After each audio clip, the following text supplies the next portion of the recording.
Lola's POV. I opened my eyes and saw a garden filled with roses and other beautiful flowers. I felt like I was floating through the field as I could not feel the ground beneath me. I looked down and saw that I was now wearing a white gown, the bathrobe long gone. My skin looked like glass, flawless and smooth. I raised my gown to check the scars on my thighs, and they were no longer there.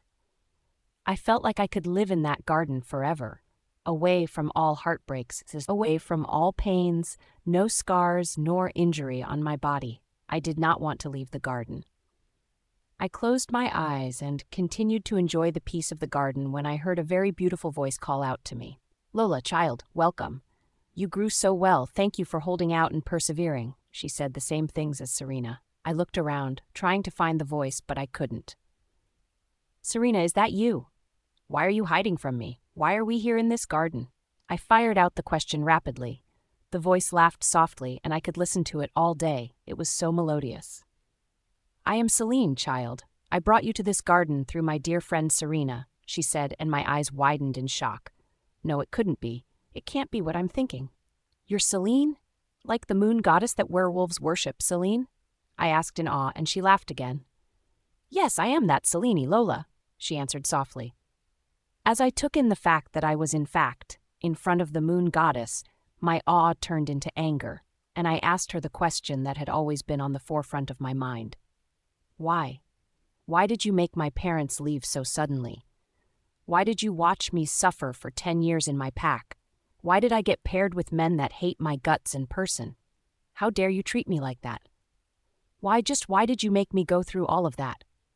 I shouted into the garden, tears streaming down my cheeks, and heard her sigh sadly. "I'm sorry, Lola. I did not abandon you, I promise. Everything that happened was to keep you safe and shape you to reach your full potential and accept your calling," she said, and I became more confused. Full potential? Calling? What the heck was she talking about? I was about to ask her what she meant when she spoke up again. "I know you have a lot of questions, but now is not the time for that. You'll discover more as time goes on. Go now, child. Lila is waiting for you," she said, and I shook my head. "Lila can wait. I want to know what." I was in the middle of my sentence when I felt like I was being dropped from a very high point. I felt my heart lurch, and I kept screaming. I was about to hit the ground when I woke up with a gasp on the massage table. I sat up and saw Serena smiling at me. What was that about? Was that really Celine? What did she mean by full potential and calling? I asked Serena, and she just shook her head at me. "You'll find out as time goes on, Lola. Don't rush to find information. It's almost here. Don't doubt whatever decision you decide to make from here on," she said, and I wanted to scream. Why can't nobody tell me what the fuck is going on? I waited for 10 years, and now I have to wait more? I was about to say something to her when Lila came into the room. She looked so relaxed and refreshed, the total opposite of how I was feeling inside of me. Serena gave me a look that said to keep shut, and I decided to let it go. I fell asleep. Would you believe that? "I guess you would believe. You look like you just woke up too." She came to sit beside me on the massage table. She suddenly looked at me and gasped before using her hands to cover her mouth. "Oh my goddess, Lola. Your hair looks so white. It's a totally different shade from the silver I was used to. It looks so good and pretty." She turned towards Serena. "You never made me look this gorgeous with a simple massage, Rena," she accused her, and Serena laughed at her. "You never asked, sugar. Lila said it was time to go. We already spent more time than we ought to." I quietly went to change my clothes back. The dream I had and what Serena said were at the forefront of my thoughts. "Are you okay, Lola?" Lila asked me as I came out wearing my former clothes. "You look like you have a lot on your mind." I nodded my head in negative to assure her that I was okay. "This won't do. If massage won't take your mind off things, I know what will. Off to our next stop." She clapped her hand excitedly, and I tried to make excited too, since she was doing this for me. "We'll be off, Serena. I'll see you another time. Thank you for your time." Lila held my hands and dragged me out of the shop without waiting for Serena's response. I managed to catch her eyes before we left the shop, and she smiled sadly while waving at me. We came to a stop in front of a store that sells clothes. I could not remember the exact name of the store, but it started with a G. Their clothes were very expensive, but Lila said that was exactly why we went in there. We shopped for clothes for almost 2 hours. Chelsea made us enter almost every store that sold clothing and accessories in the mall. We also shopped for girly products and makeup. Before we went to eat, we stopped by a store called Victoria's Secret. They had a lot of sexy underwear, and Chelsea made me buy them even when I told her I wouldn't be needing them. My hands were starting to ache from how much load we had. We stopped by a food court and Chelsea ordered a burger and fries for me. I've never had it before. It felt so good eating something that wasn't prepared in the kitchen. I'm not saying they're not good, but it was a nice change. I felt eyes on me and looked towards where the feeling came from, but saw nothing. I've been feeling that way since we left Serena's place. Jasmine also became restless in my head. Do you feel it too, Lola? It feels like someone is following us. I heard through our mind link. I don't see anybody, though. Nothing looks out of place here. Maybe it's all in our head from what we dreamt and what Serena told us. I replied back, and she went quiet again. Are you ready to drop our stuff in the car? We have one more place to go, but we can't go with all of these things. Lola told me when we were done eating. I nodded my head and we made our way over to the car. We dropped stuff before heading back into the mall. This time around, we made our way to a salon. Lola seemed to know the people here too, and I waited while they exchanged pleasantries. I thought you might want to change your appearance or do something with your hair. That's why we're here. You don't have to if you don't want to. We can just get mani and pedi and go, Lila told me softly. I felt my hair that was almost reaching my lower back and decided that there's no harm in trying out something new. I'd like to cut it. I want a completely new look, I said confidently. Lila also took a seat beside me and demanded that her hair be cut too. I appreciated her support and kind heart. I loved what I saw when I looked in the mirror afterwards. My hair was barely reaching my shoulder. The white stood out against my skin clearly, and I could not stop touching it. Lila looked breathtaking with her new look too. It was almost the same length as mine, but she got bangs too. Our manicure and pedicure was next, and it felt good to have someone dote on me for a change. It came out well, and we left the mall after we paid. I won't say the whole experience today made me forget all that I was going through, but I at least have happy memories, and I had a fun day. The ride back home was peaceful, and I slept a little before we reached the pack. Unknown's POV. What did you find? I spoke into the receiver immediately I picked up. The girl Lilith gave us information that fits the description you told us, sir, but I doubt she's the one. She doesn't seem to even have a wolf. I don't think she's the right person, sir. The voice on the other end of the receiver spoke, and I growled at him. That's why she's different, idiot. Do not lose her. I need you to find out what pack she stays in. Do not come back without tangible information. I spoke into the receiver and hung up. Very soon, darling, very soon you'll be mine and mine alone. Lola's POV. You know that feeling when it feels like you've finally reached your final destination? Then you can rest? That's exactly how I felt when I saw the pack come into view. I might not have a mate still, but I have people that will support me and stay by me now. Even though they're not up to 5, there's still people I can count on to stick up for me. The pack house came into view, and I saw a fuming Nathan standing in front of the pack house. Uh-oh. I looked towards Lila, and she didn't seem to care that he was angry, and it was directed at her. We packed in front of the pack house, and Nathan stormed over to the car, knocking harshly on the window. Lila took her time to turn off the engine and unbuckle her seatbelt before opening the car. What the hell, Lila? How could you go on a girl's day out or whatever without my permission nor Adrian's? He asked angrily. Immediately Lila opened the door. Last time I checked, I do not need your permission to live my life. I asked Luna, and she gave me her permission. The only thing you should be mad about is your motherfucking car, and I brought it back in one piece. She spat, looking him directly in the eye. What exactly is going on with these two? I stayed silent to avoid being caught in the middle of their heated argument. What if something happened to you? You could have taken one bodyguard with you, and you did not go alone. If something had happened to Lola, Would you take responsibility?" He snarled at her, the anger in his eyes growing. Lola rolled her eyes at him. "Like I said, don't act like you care. We're back in one piece, and I promise you that your car doesn't have a scratch." She tried to move past him, but he wouldn't budge. "Out of my way, Hulk. I need to get my things from the car so you can take Lola to the house. Stop talking too much. You're a man." She looked towards his crotch area at that statement, or maybe not. She was about to move him again when he trapped her against the back door car.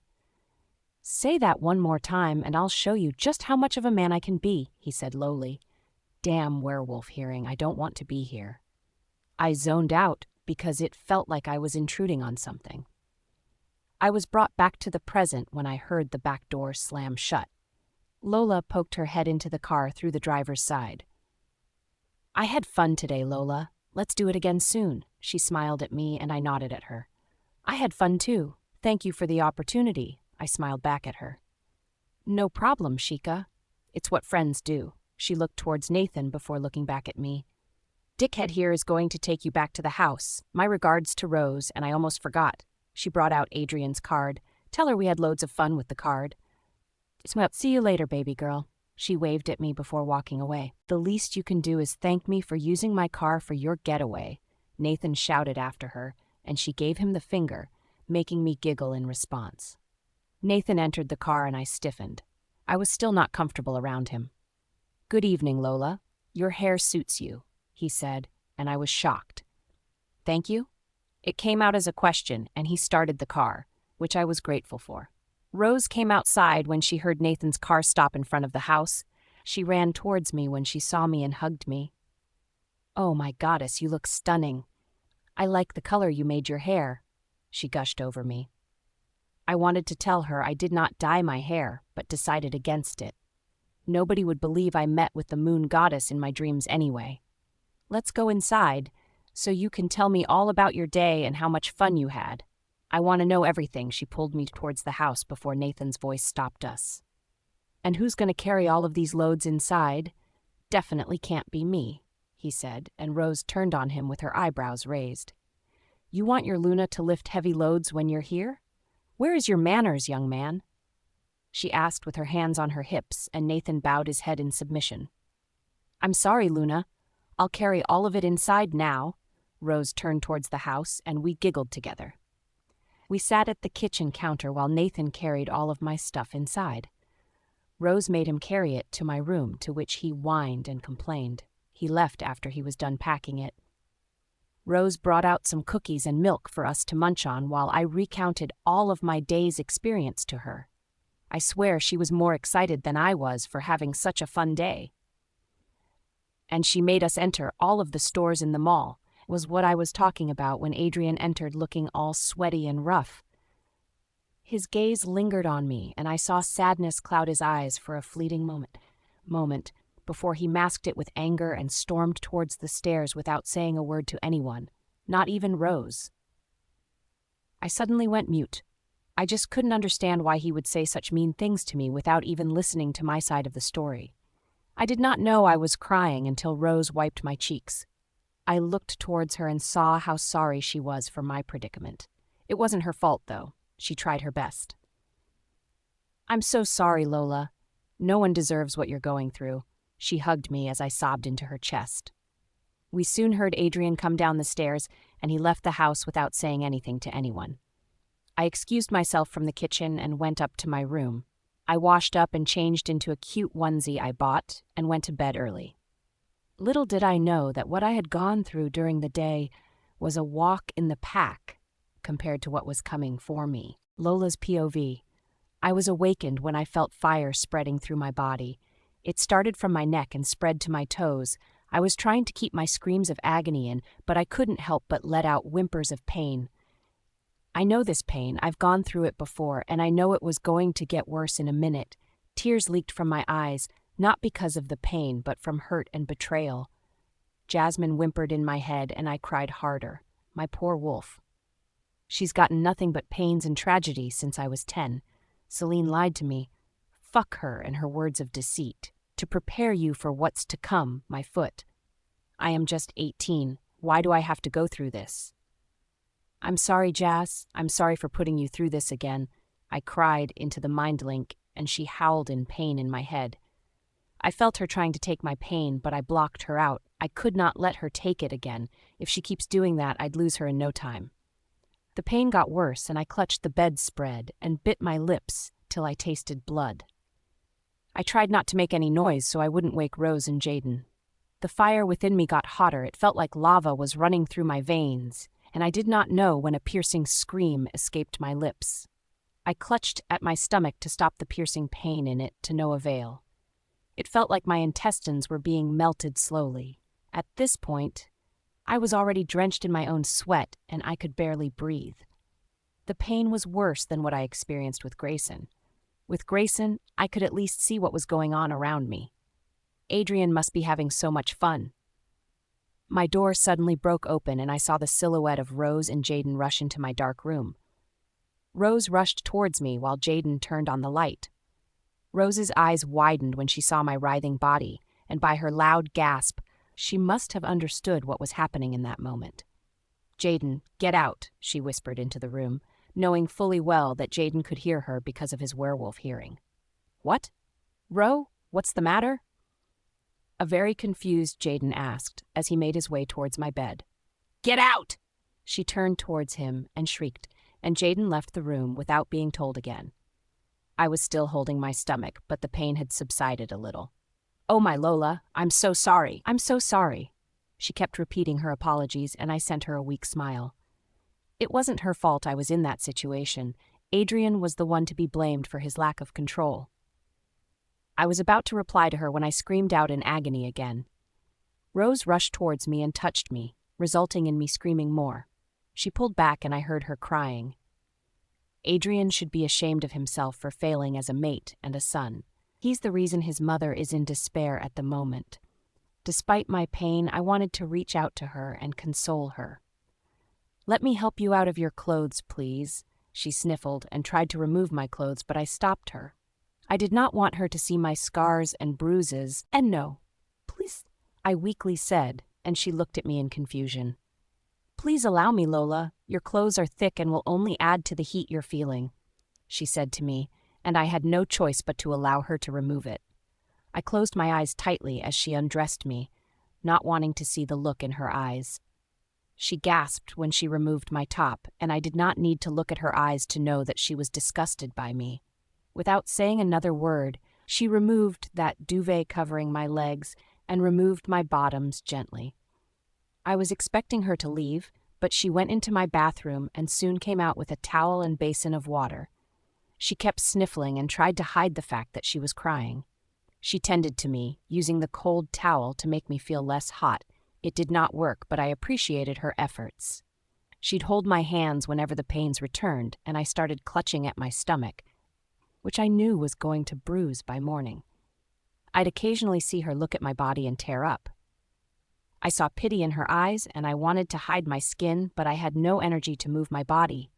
I felt vulnerable under her eyes, but I couldn't do anything about it. About 2 hours later, the agonizing pain subsided, and I felt myself growing weak with each passing moment. Rose noticed that I wasn't writhing as much and came to sit on the bed beside me on the bed. She pulled my hair that was matted with sweat to my forehead away and gently caressed my cheeks. I opened my tired eyes and looked up at her to find her crying. "Can I?" she gently asked, and I nodded at her, knowing what she was asking for. She gently traced her hands over my visible scars as more tears rolled down her eyes. She lingered the big purple scar on my stomach, where another bruise was forming already. "From your last pack?" she whispered, and I nodded. "Yeah, my former mate." I whispered back, and she started crying again. I wanted to hug her, but the pain in my stomach did not allow me to move far before I slumped onto the bed again. She gently hugged me, and I felt so warm and protected. I felt like I was in my mother's arms.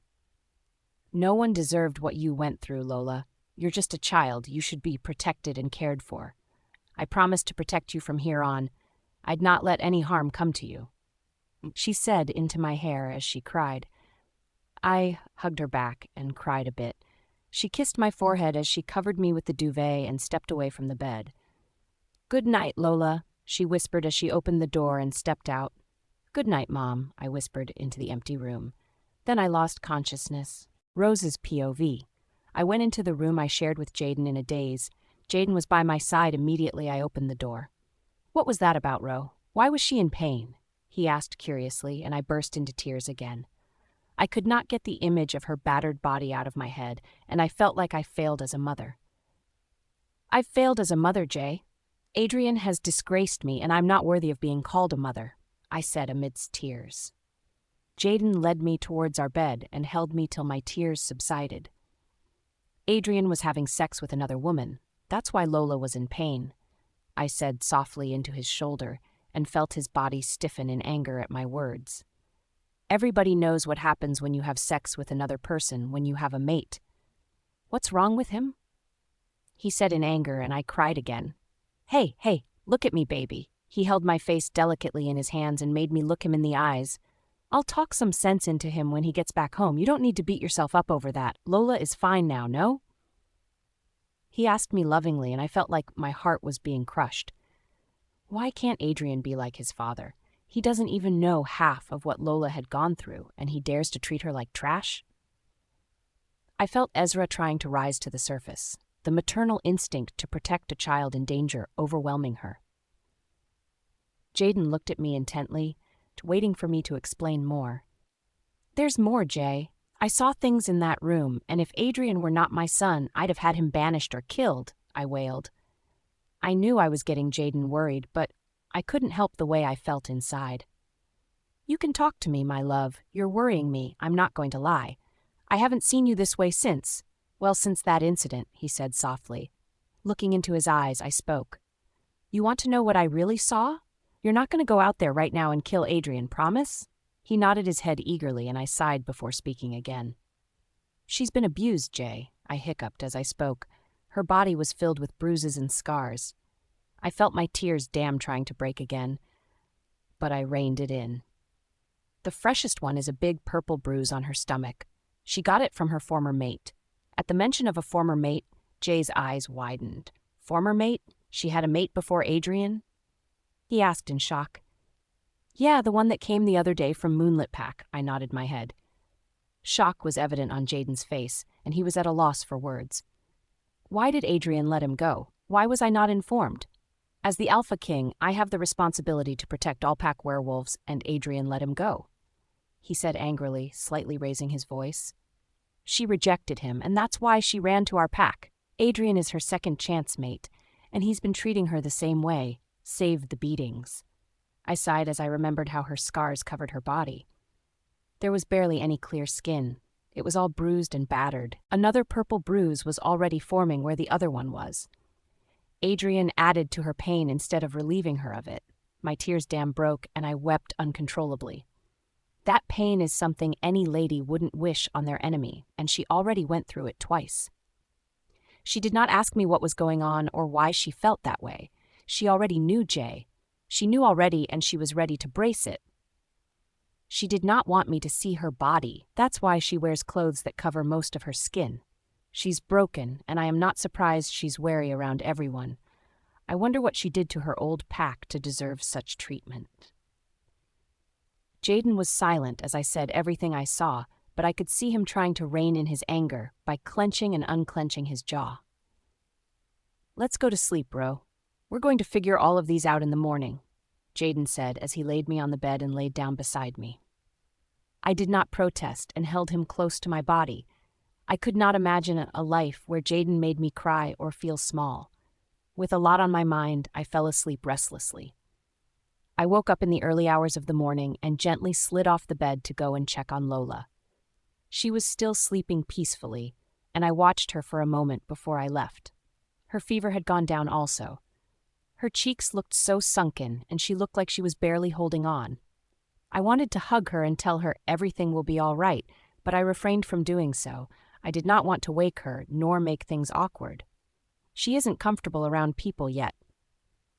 I went into the kitchen to make her breakfast so she can have something to eat when she wakes up.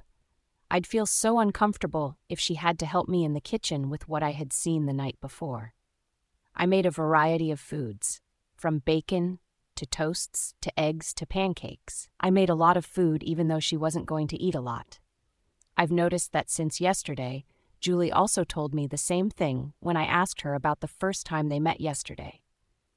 I cut up a lot of fruit for her. I was determined to take care of her and treat her like a daughter no matter the decision Adrian takes. I was making soup when I heard the front door open. I knew who it was before I heard him. Ezra took over my body before I knew it, her mother wolf instinct taking over. Adrian came towards the kitchen where I was cooking. He had the guts to smile at me, and I saw red. How dare he be happy when he just put his mate through hell? I turned off the cooking gas and moved towards where he was standing by the kitchen door. "Good morning, Em." He did not finish his sentence before a loud noise was heard. I had slapped him, and it felt so good to see his face contort in pain and shock. Adrian's POV. I woke with arms wrapped around my torso and small legs tangled in mine. It took me a while to realize that I wasn't in my bed, and memories of last night came rushing back. I felt disgusted with myself and tried to untangle myself from Faye, but she snuggled herself deeper into my neck and I realized she was awake. "What do you think you're doing, Faye?" I questioned when she kept hugging me closely. She looked up at me through her eyelashes and I felt nauseated. Don't get me wrong, Faye is gorgeous, effortlessly gorgeous, but she's not my mate and I couldn't stop blaming myself for making such stupid decision just because I was angry. "What are you talking about, Adrian? We had a good time last night, and you even slept over. That means you've decided to take me as your Luna, and not that low-life rogue, right?" she asked and giggled, but all I saw was red. I held her tightly by her throat in anger, squeezing till she looked like she was about to pass out, and tears streamed down her face. "Don't you ever open your dirty, slutty mouth to call Lola a low-life rogue, ever! She's more of a woman than you'll ever be, and the earlier you grasp that, the better." I snarled in her face before dropping her like a hot potato, making her cough violently. I stood up from the bed and opened my mind link, expecting Daxon to go off on me, but all was quiet. Mom wasn't screaming through the mind link either. Well, that's a first. I dressed up and left Faye's house, not uttering another word to her till I left. Feeling the need to release pent-up emotions, I went to the pack gym to de-stress. As I swung punches to the punching bag, I thought about how my life had taken a drastic turn since Lola showed up. It's barely been a week, and I was already a mess. I couldn't get her out of my head, and I felt paranoid that my mind link was so quiet. I've never felt so alone. It's unlike Daxon to be totally quiet. Low P. After using about an hour in the gym, I decided to go home. I was feeling restless, and I just knew something was wrong. I got home and met Mom cooking in the kitchen with Lola nowhere in sight. She had a variety of food set out, and I wondered what was going on. She was making what seemed like soup when I entered the kitchen. I smiled at her and greeted her. "Good morning, Em." I wasn't done with my sentence when she came up to me and a very loud noise echoed around the room. Mom slapped me. I'm 25 already, and I can say that since I've been old enough to differentiate right from wrong, my mother never raised her hands to slap. What have I done to warrant that? The shock and pain was evident across my face, and I saw a look of satisfaction cross her features. I took in the color of her eyes and realized Ezra was in control. "Ezra, what's going on?" I asked with anger in my voice and watched her eyes get angrier and rage crossed her soft features. "How dare you?" Her voice pierced the silent house, laced with anger and pain. "You're a disgrace to the wolf world. You don't deserve the Alpha King title that will soon be bestowed upon you. You don't even deserve to be called a man," she boomed, and I took a step back, reeling from the shock of her words. Mom had never said any derogatory words to me since I have known her. Not worthy to be human? Not worthy to be the next Alpha King? She's always been my biggest supporter, but now this? I felt my anger flare up and raised my voice at her too. "How can you tell me what I'm worthy of and what I'm not? What exactly is wrong with you?" I matched her voice and felt my anger growing with each passing moment. She was about to speak again when Dad's voice sounded behind me. "What makes you deserve to be the next Alpha King?" He boomed behind me, and I was really shocked by what was going on. Dad passed by me, completely ignoring me, and went over to Mom. "Ezra, Please give Rose control, Dad said gently, and I saw Mom's eye color change a number of times before they went back to their normal color. Mom glanced at me once and she broke into tears. I haven't seen Mom cry for the past 8 years since that incident, and I might be the cause of her tears now? I made a move to get closer to her, but Dad stopped me. I could feel my heart breaking watching my mother cry. Dad, what's going on? I asked, worry starting to set in. My mother is one always full of joy in life, and she was crying in despair. I suggest you go check on Lola and see for yourself. Your inability to hold yourself together caused her so much pain last night. You're no different from her former pack and mate, Adrian, he spoke and went back to comforting Mother. I felt like I had been hit by a train. She had a former mate that mistreated her. It all clicked in my head and I wanted to punch myself for being so stupid and oblivious. The signs were all there and I ignored them. Her constant fear of people, the clothes she always put on, her reaction when the mutt came yesterday, they all clicked in my head and I felt my heart constrict in my chest. For the first time since I woke up that day, Daxon howled in my head and it was a howl of pain and anger. I turned towards the stairs and ran towards her room. I opened the door gently to find her looking lifeless, save her moving chest beneath the duvet. I walked towards the bed and saw her beautiful hair scattered across her sunken face. She looked so fragile, and my heart broke even more. I made this happen to her. I could have given her a better life when she escaped her pack, but I made it worse for her. I resisted the urge to sweep stray hair away from her face. I don't have the right to touch her, after what I put her through. I saw her arms and shoulders that were not covered by the duvet, and the anger in me multiplied. Daxon tried to take control, but I resisted it. He was going to do something we'd regret if I gave him the opportunity to take over now. Her arms had dark purple and blue bruises, and her shoulders were not left out too. I could not even imagine what the rest of her body looked like. Taking one last look at her, I left her room with tears streaming down my face and anger burning in my heart. Lola's POV. I awoke to stabbing pains in my stomach and willed myself not to cry. I had to stop crying at every little inconvenience. I looked out the window and saw sunlight streaming in.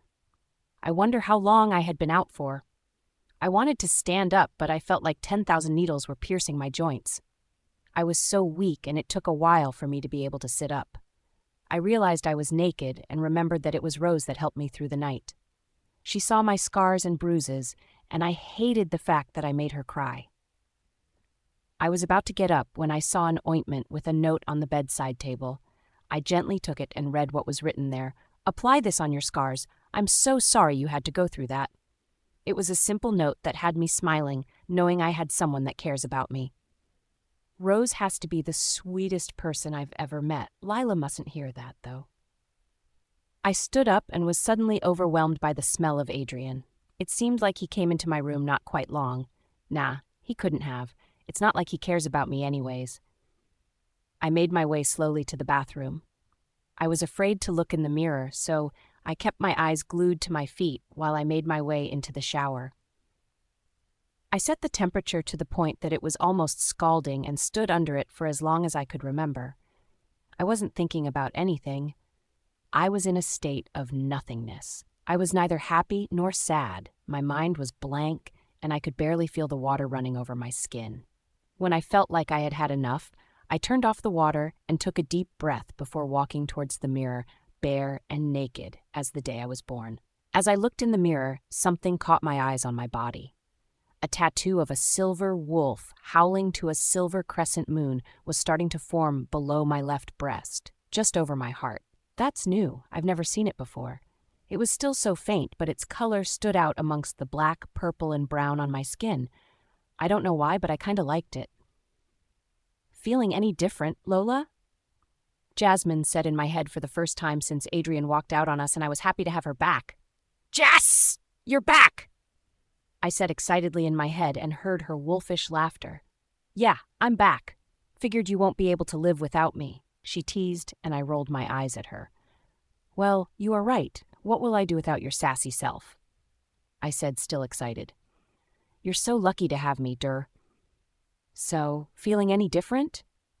she asked her question again. Apart from this tattoo that's just forming over my heart, I feel the same as ever, I told her through the mind link. I've been feeling slightly different since our encounter with the moon goddess in the garden, she told me. How do you feel different? What changes have you seen? I asked curiously. I was eager to know what changes she was going through. Probably because of the energy of the moon goddess in the garden, I feel stronger than I've ever been in years. My eye color changed too. One eye is a glowing golden color, the other has a glowing blue with golden iris. My fur is not utterly white anymore, I see a glimpse of silver. She breathed out excitedly, and I smiled at her enthusiasm. My hair became utterly white too. I haven't seen any changes in my body, save the tattoo over my heart. I see you're very excited about the new changes, I said to her, and felt her nod her head. Why did you not let me take your pain yesterday, Lola? It could have killed you. She changed topic, and my eyes instinctively went to my stomach, where another purple bruise was starting to form. I sighed before replying to her. You're still weak, Jas, and I'm not dead. That counts for something, right? She just rolled her eyes at me. I wrapped my body in a towel and went into my room to grab some clothes from the ones I shopped for the day before. I remembered Lila and smiled. I should reach out to her. But how? I don't have a phone, nor can I mind link her. I decided that I was going to ask Rose about it later. Hopefully, she can let me go out to see her. I've already been slacking as a maid already. I picked a pink sweatshirt and black jeans to go with it. I picked sexy black underwear, and I felt a bit confident in my body, the things lace underwear can do to your self-esteem. I was about to get dressed when I remembered the ointment Rose kept on my bedside table. I applied it and felt a lot better. I dressed up and went downstairs to see Rose. The smell of food wafted into my nose and my stomach grumbled loudly just as I set foot into the kitchen threshold. Rose looked up from what she was doing and laughed at that. Glad to hear that you're hungry. I prepared all of these for you, she said with a smile on her face. Her flawless face looked swollen, and she seemed to be forcing herself to be cheerful. I felt bad, knowing that I was the cause of her tears. About yesterday, She gave me a stern look before coming over to the counter to hold my hands. You will not apologize about last night, nor take blame for anything. You are the victim. You were the one in pain. If anyone should be sorry, it should be my sorry excuse for a son, she said sincerely, and my eyes watered at her words. For 8 years, I never had a mother figure to defend me against people that hurt me. It felt really good to be sided with. I nodded my head at her words, and she led me towards the table where a lot of food awaited me. I ate a lot that morning, partly because Rose wouldn't have it any other way, and because I actually feel like I could stomach a lot of food, which I did. Rose and I were cleaning up when Adrian came down looking like he just survived an apocalypse. I still found him handsome despite his appearance. He came into the kitchen and took his food, while Rose and I completely ignored him. I don't know what transpired when I slept, but he seemed quite remorseful, and Rose seemed upset too. I refrained from asking Rose about how I could contact Lila for that day. Immediately, Adrian left the kitchen. I felt the need to work on myself and build a life for myself here in this pack. Rose? I called out softly. Yes, Lola? She turned to look at me. I was wondering if you could tell Alpha Jaden to allow me to start training. I don't want to keep being the weak wolf of the pack. I said the last part lowly to myself, but she heard anyway. The kitchen was silent afterwards, and I looked up to find her staring at me with her mouth open like she was in shock. I opened my mouth to apologize when she pulled me into a hug. Of course Jay is going to allow you to train. No, what am I saying? He's going to train you himself. You're going to start tomorrow. I'm so proud of you for thinking about taking this bold step. She pulled me into a hug again, and a smile broke out on my face. The rest of the day was spent talking about random things, with Rose doing the talking, of course. We cooked dinner together and ate when Jaden came back. He agreed to train me, and I felt happy taking the cold step for myself. As I went to bed that night, my heart was filled with happiness and joy. I knew it was a new beginning for me. Lola's POV. Jaden came to wake me up around 5 a.m. I knew it was around that time because I could barely sleep from the excitement of embarking on my journey of self-development. Jasmine was awake too, another reason I could not sleep well. Her excitement and constant chatter contributed to the reason I could not fall asleep back after waking up by 3 a.m. I couldn't blame her, though. This is a big feat for us. He was surprised to see me awake and ready when he knocked on my door. I went to get the door and saw him already dressed up for training, and that was when it occurred to me that I had no clothes to train. I could have worn a sport bra, but I wasn't comfortable enough around people with my scars. "You're awake already. I see you're so excited to start training." He smiled at me, and I looked down shyly. "Get dressed and meet me downstairs in 10 minutes. "Yes, I'd be waiting for you in the living room," he said, and turned back. I contemplated telling him about my outfit and finally summoned the courage to call out to him when he was about to reach the stairs. "Alpha Jaden?" I called out to him, and he turned back to face me. "Yes, Lola. And call me Jaden, please," his deep voice sounded in the hallways. These people are obsessed with being called by their first names. "Is Rose awake?" He looked at me quizzically at that question, so I rushed to finish up my sentence. "I have nothing to wear to train, as I just decided on it yesterday night." I was wondering if she had spare clothes she could give me to train in. I rushed out. "Yeah, she's awake." His eyes glazed over after that reply, signaling that he was mind-linking someone. "She'll bring them to you in a minute. I'll be waiting downstairs for you." With this, he turned and went down the stairs. Rose came around with a gym leggings and long-sleeved top to go with it. She hugged me tightly before she went down the stairs, too. I went into the bathroom to wash my face and brushed my teeth before hurrying back to the room. I hurriedly put on the clothes as I did not want to keep Jaden waiting. I put on a black Converse and made my way down the stairs. Rose was nowhere to be seen when I got there, so Jaden and I made our way to the basement, with Jaden leading, of course. It's not like I have any idea how to reach the basement. We got to the gym, and I was wowed by how amazing and big it looked. Gym equipment was placed all over the place, and it was just magnificent, all in all. Since this is going to be your first time ever training, we'd be starting with a full-body workout to build your body and strength. I nodded exactly at everything he said, not fully understanding the whole process involved. By the time he said that we were done training for the day, I was about to faint from exhaustion, even though I felt good and proud of myself. Jaden passed me a bottle of water and patted my shoulder. "You did quite well for a first-timer. You'd be a pro fighter in no time, Lola. I see potential in you," he said as he patted my shoulder. With that, he went upstairs, leaving me to get myself together before I went after him. Rose's eyes lit up when she saw me enter the kitchen. She left the table she was setting and came to hug me. "Jaden told me you did so well. I'm so proud of you, Lola," she said as she hugged me, making a smile appear on my face. "I prepared food already. You should go and freshen up and then come back to eat." She smiled at me lovingly, and I felt bad for making her stressed to feed me again for the second time in a row. "I've made you cook for me for the second time in a row, Rose. I feel so bad for stressing you when I'm your maid and should be the one doing all of these for you," I said to her, and she glared at me. "Nonsense. Is it not clear yet that I do not see you as a maid? You're my daughter, Lola, and mothers always care for their children, so shut your mouth and go shower," she said, and I felt my eyes fill up with tears. Mother, a word I haven't heard in 8 years. Without saying another word, I hugged her tightly as I let the waterworks leak down my cheeks. She held me without saying a word, just patting my back and allowing me to cry. She pulled back from me after some minutes and cleaned my tears. "That's okay for now. Do not make me cry also," she sniffled, and we both burst into laughter. "You have a very nice laugh, Lola. You should laugh more often. You deserve it." I nodded my head and turned to make my way up the stairs. I was halfway up the stairs when she called out to me. "Oh, and dress nicely. We're going to the pack house in a bit," she said before going into the kitchen again. Just the perfect opportunity to see Lila.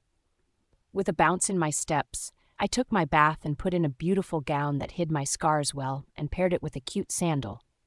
I ran a comb through my hair and used stud earrings from the ones we shopped. I applied lip gloss and sprayed perfumes on my pulse points like the store attendant taught me to.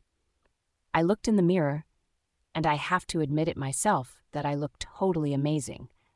There's a glow in my eyes, apart from the fact that it glows. I felt alive and had something to live for. Jasmine yipped happily in my head, her excitement matching mine.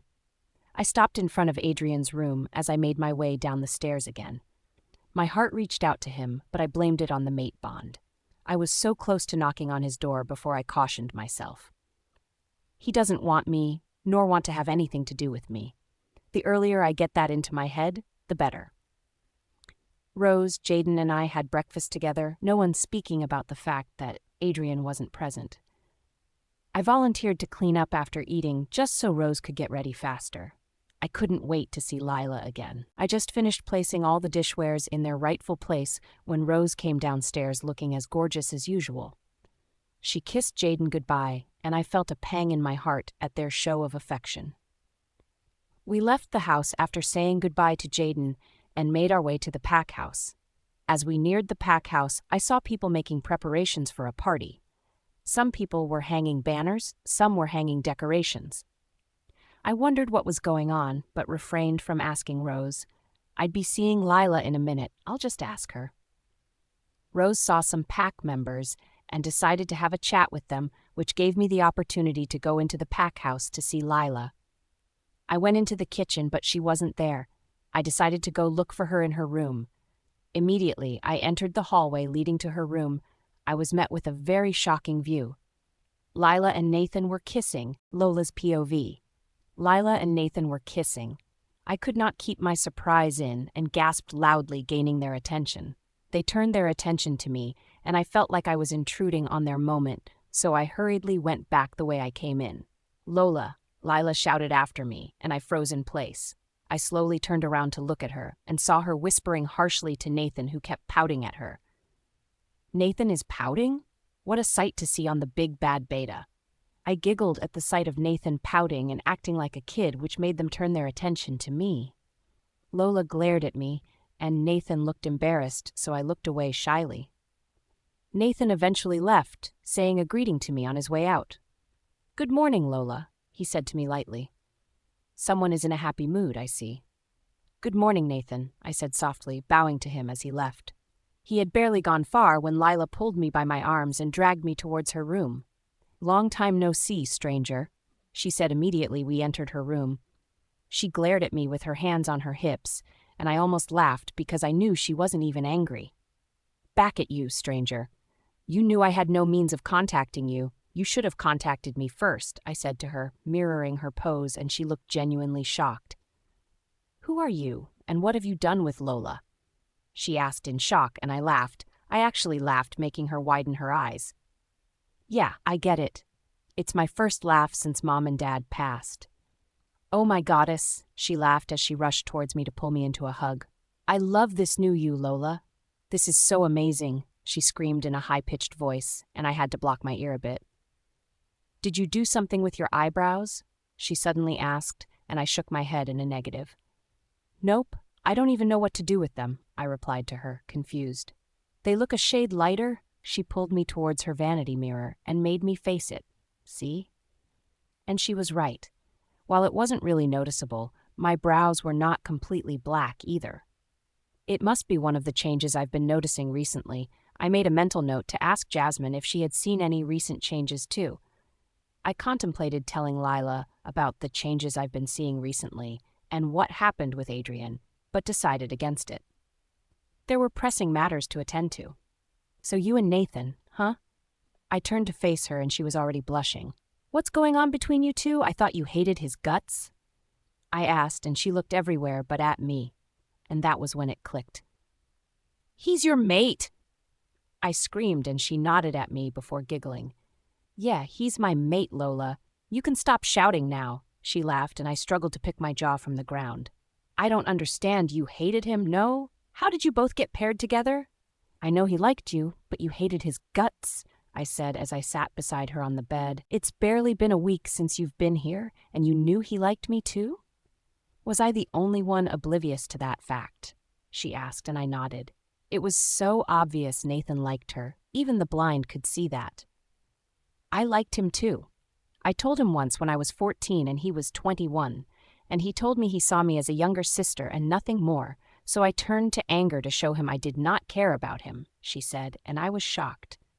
Nobody would have believed that. You hid it so well, I giggled, earning a giggle from her too. So, what party is going on today? I saw people making preparations for a party as I entered the pack house. I asked as I got comfortable on the bed. Lila got up and did a curtsy before me, making me wonder what was going on with her. Yours truly turned 18. It's a tradition for the pack to throw a coming-of-age ceremony for every wolf. That way, you get to find your mate in the pack or start preparing for a journey outside of the pack to find them as soon as possible. It's your birthday? I screamed for the second time that day, and Lola just laughed at my expression. Yes, it's my birthday, and I never would have thought that you had such lungs on you.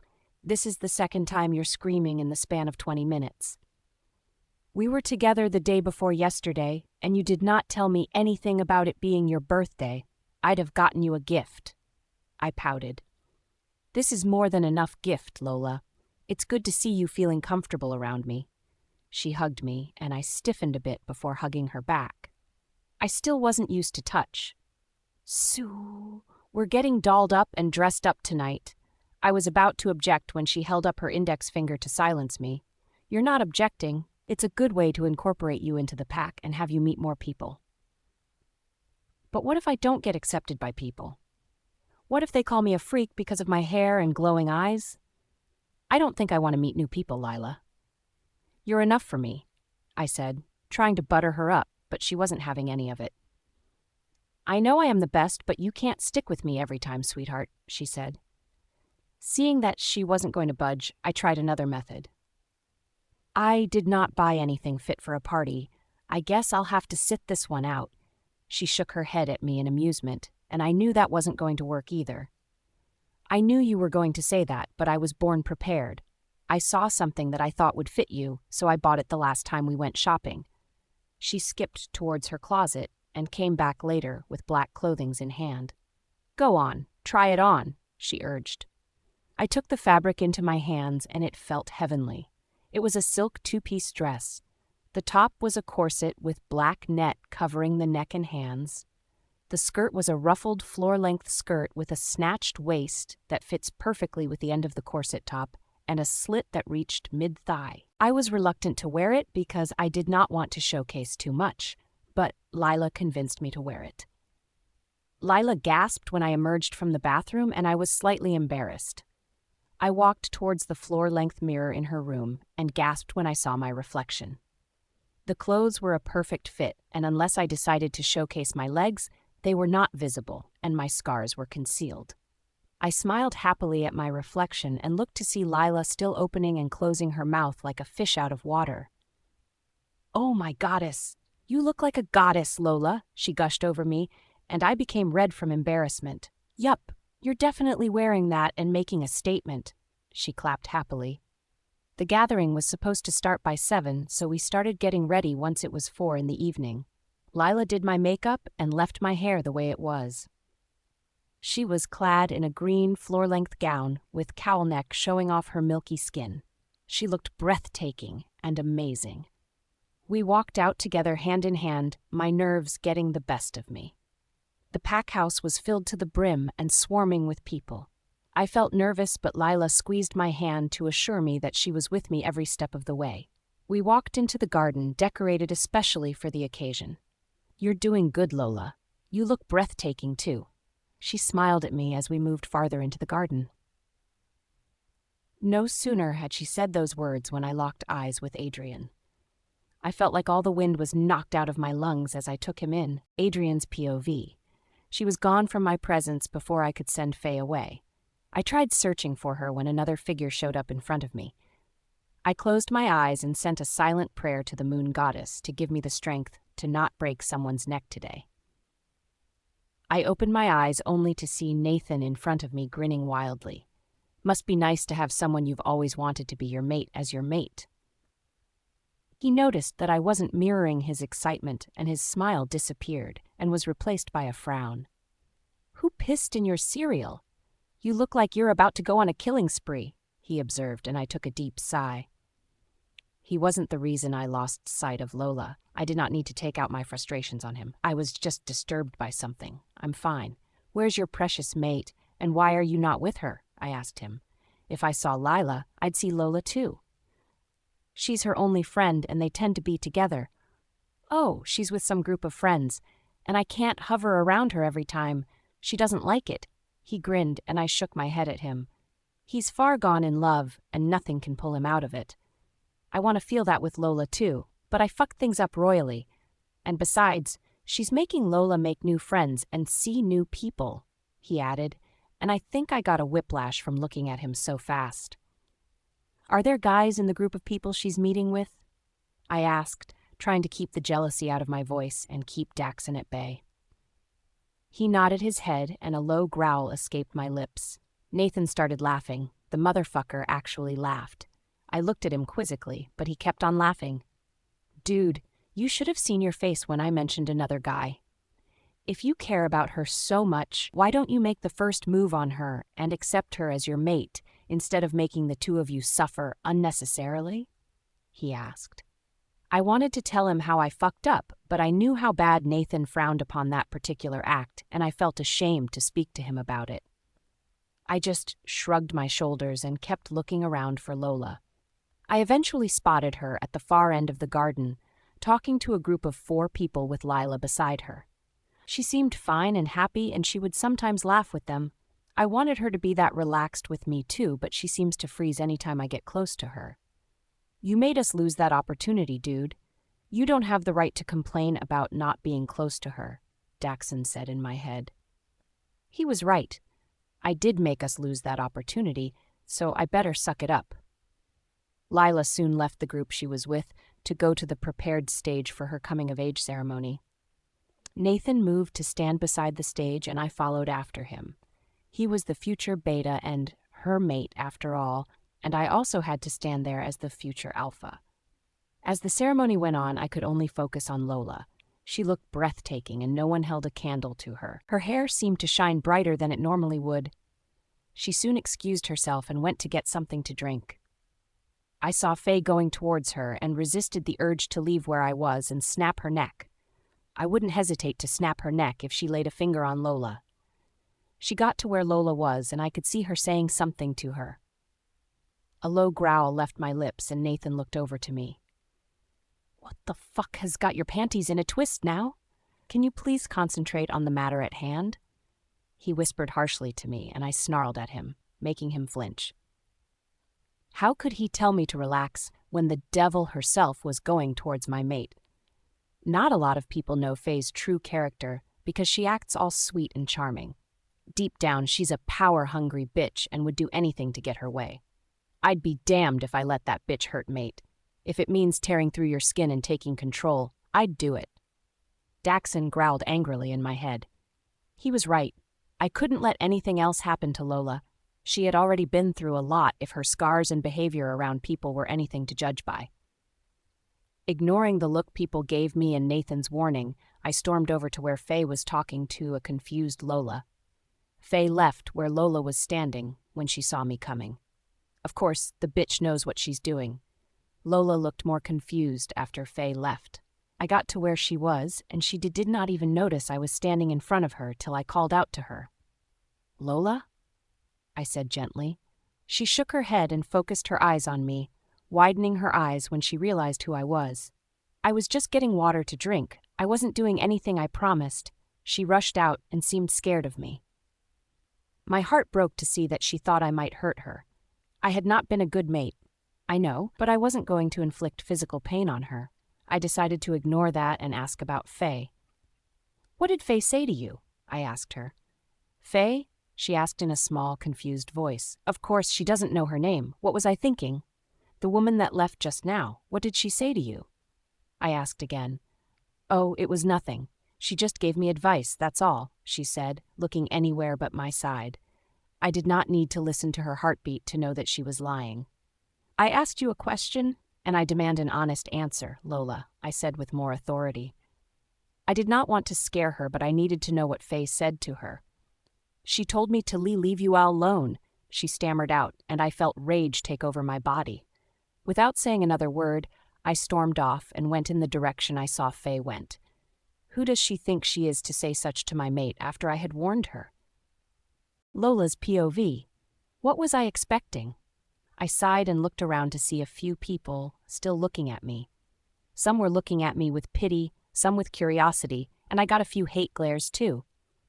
I shook it off and walked towards Avianca and the rest of the group. They were looking at me with curiosity too. I just pasted a smile on my face and tried not to trip over my legs as I walked towards them. What was that, girl? Alex was the first one to ask when I reached where they were standing. What was what? I feigned curiosity, but they were not buying it. That just happened. Durr. Why was the future alpha talking to you? He rarely talks to anyone in the pack, Avianca added, and I tried to come up with lies but couldn't find any. I was about to talk when Greg spoke up. Nathan is Lila's mate, he said, and everybody's head whipped to the stage so fast I almost laughed. It's funny how people lose interest fast. Loud claps and cheers erupted in the crowd as Nathan and Lila kissed passionately.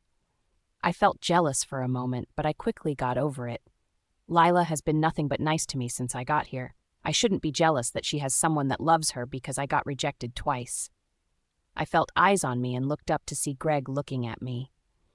I sent him a grateful smile and he nodded in response. He knew what the relationship between Adrian and I was, and that's why he took the attention of the other people in the group away from me. Lila came rushing towards us and held my hands immediately. She got to me.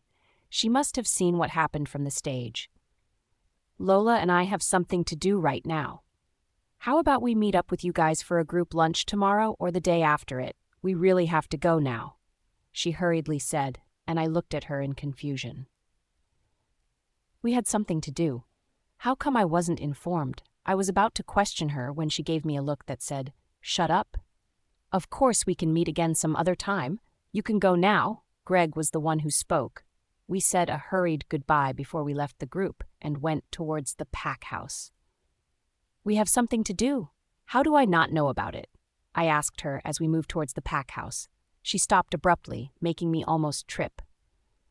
Of course we do not have plans, Lola.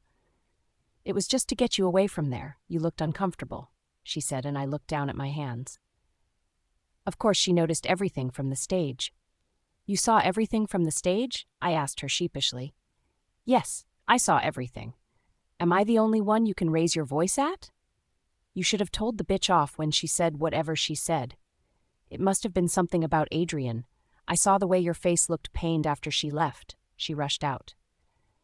I could feel the anger in her words, and I wondered who the anger was directed at. What exactly was I supposed to say to her, Lila? She told me to leave Adrian alone because he would never love me, I said, my voice cracking. And she was right. When I told Adrian what she said, he just left without saying anything. Is that whom I was supposed to fight for? I asked with tears in my eyes, and Lila's eyes softened. She was about to talk when she stopped. Let's leave here first. There are lots of people around. She dragged me into her room. Are you not supposed to be with your mate right now? I asked, partly because I did not want to have any conversation regarding Adrian, and partly because she was actually supposed to be with her mate. He went to look for Adrian, and I had to get you out of that conversation earlier. Do not try to change the topic, she glared at me. I should go home, Lila. I have training with Jaden in the morning. I just started. I don't want to miss out on it nor slack. I changed the conversation. I did not want to talk about Adrian. He did not choose me, so I'm not going to be bothered about him. Thankfully, Lila dropped the matter when my words caught her attention. You started training with Jaden?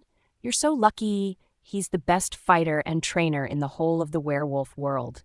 He's not the Alpha King for nothing, she gushed, and I sighed in relief at the change of subject. Yeah, I know I got lucky, I laughed. That's why I shouldn't slack so I won't get punished by my trainer. I'd get going now, Lila. It's late already, I said, but she stopped me. I'll have Nathan drop you off at the house. It's already late and I don't want any harm to come to you, she said, but I disagreed. I did not want to keep her away from her mate any longer. I can walk the short distance just fine, Lila. I promise you that I'm fine and can handle myself. And besides, no one cares about me enough to hurt me in this pack, I argued. Seeing that I wasn't going to back down, she nodded her head and offered to see me out. We were barely outside when we met Greg, who was coming into the pack house. I was going to avoid him, but Lila dragged us towards him. "Greg, you're heading in already?" Lila asked a very obvious question, and he nodded his head. I've noticed that he wasn't a guy of many words, which is very good. "Can you see Lola home for me?" she asked, and we both looked at her in shock at the same time. "I've told you I can get to the house back just fine," I said to Lila, and she rolled her eyes. "Please, I don't want to be a bother.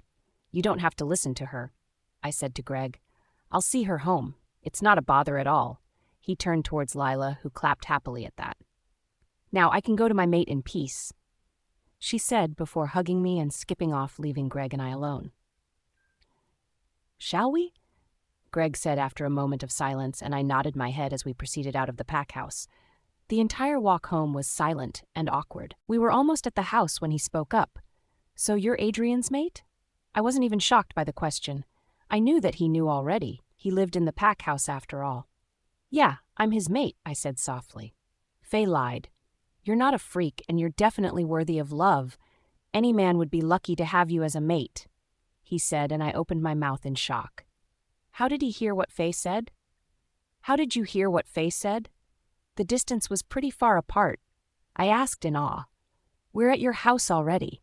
See you at the group lunch tomorrow or next tomorrow, Lola. Have a good night." With that, he walked away speedily, and I whispered my reply into the night. I entered the house to find Adrian seated in the couch, fucking with anger. I ignored him and the mate pull and made my way to my room. There's only one way I can be happy in this pack. Moving on from Adrian and becoming a strong warrior, and that's exactly what I'm going to do. Adrian's POV. I went in search of Faye immediately I left Lola. I was blinded by rage at her insolence. I clearly told her to stay away from Lola, and she had the guts to go back and say shit to her.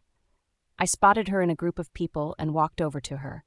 I grabbed her arm and pulled her away from the group towards a slightly deserted corner of the pack house. "What did I tell you about Lola?"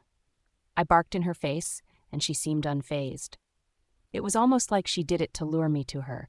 She smiled lazily at me, and I felt Daxon trying to take control. She must have noticed the incessant change in my eye color because she trembled slightly and bowed her head. Daxon is an alpha wolf and doesn't care for anyone except his mate, so she knew she'd be torn to shreds if I allowed him to take control. "You chose me first, Adrian. I'm supposed to be your Luna, not some low." I growled at her choice of words, and she quickly changed what she was going to say. "Not that girl." "Know your place, Faye. Know your place, or I wouldn't hesitate to tear you apart if you as much as try to humiliate or intimidate my mate." I snarled at her, and she took a couple steps back. "You already humiliated her when you slept with," she said under her breath, but I heard it. "What did you just say?" I dared her to say it again, but she did not. I thought as much. I was about to leave when she held on to me and hugged me. "You chose me first, Adrian," she said in a sad voice and sniffled a little, but I knew it was all a show. I pulled her away from my skin and made her look into my eyes. "You were a replacement for when I finally found my mate. Get that into your head. I've found her now, so you should step back," I said to her harshly and turned around to leave. "I'll make sure I become your Luna, Adrian." "No one is going to love you the way I do, not even that freak," she shouted after me, but I ignored her. "She's a psycho with some loose screws. I wasn't going to let her pull me down with her. She doesn't even love you nor feel the mate bond with you. She did not bat an eye when I told her to leave you for me. A real woman would have fought for her mate, but she just stood there like she did not even hear me. No one would ever love you like I do. Get that into your head, Adrian," she kept screaming as I left, but I ignored her. I kept thinking about Faye's words as I went towards my home. Did she really not care about me? Was I the only one affected by the mate bond? But she was in pain when I was with another woman. That counts for something, right? I was disturbed and lost in thought till I got home. I had just entered the living room when I felt someone prodding at my mind link. I let down my wall and Nathan's voice came through. "Where are you, man?" His voice rang through the mind link and I almost facepalmed. I had forgotten that it was his mate's coming-of-age ceremony, and most people must be wondering where the future alpha ran off to. I'm at home. Something urgent came up, so I had to leave early. I'm sorry, I should have been there as your alpha and best friend. I sighed. Kob, to cut the mind link. I know there's something bothering you and you can't deny that. I was waiting for you to find the right time to let me in on it, but not anymore. What did you do, Adrian? Spill, he said through the mind link. I think it's better we talk about this when we see each other, I said. I wanted to escape the conversation by any means, but he refused. He already knew I was going to find a way to escape it. I think we should talk about it now. Something happened and you've been avoiding the topic. I also noticed Rose nor Jaden were happy with you today. What exactly did you do, Adrian? He asked and I sighed. I hate the fact that he knows me so well, but I also needed someone to tell me how to move forward with her. I fucked up, Nathan. I had sex with Faye just 2 nights ago, after the whole pack house fiasco with Lola. I was angry and wasn't thinking straight, so I went to see Faye and took out my anger on her. I breathed out. Nathan remained silent, so I continued. She was in pain the whole time I spent with Faye. Mother said she barely made it through the night, and I apparently did what her former mate had done to her. I finished, and waited for Nathan to say something, but it was all quiet. I knew he could hear me, though, because I could still feel his presence in my head. I don't know what to say, Adrian. You know fully well that she'd gone through something. You were there when she had a panic attack because of that mutt from her former pack.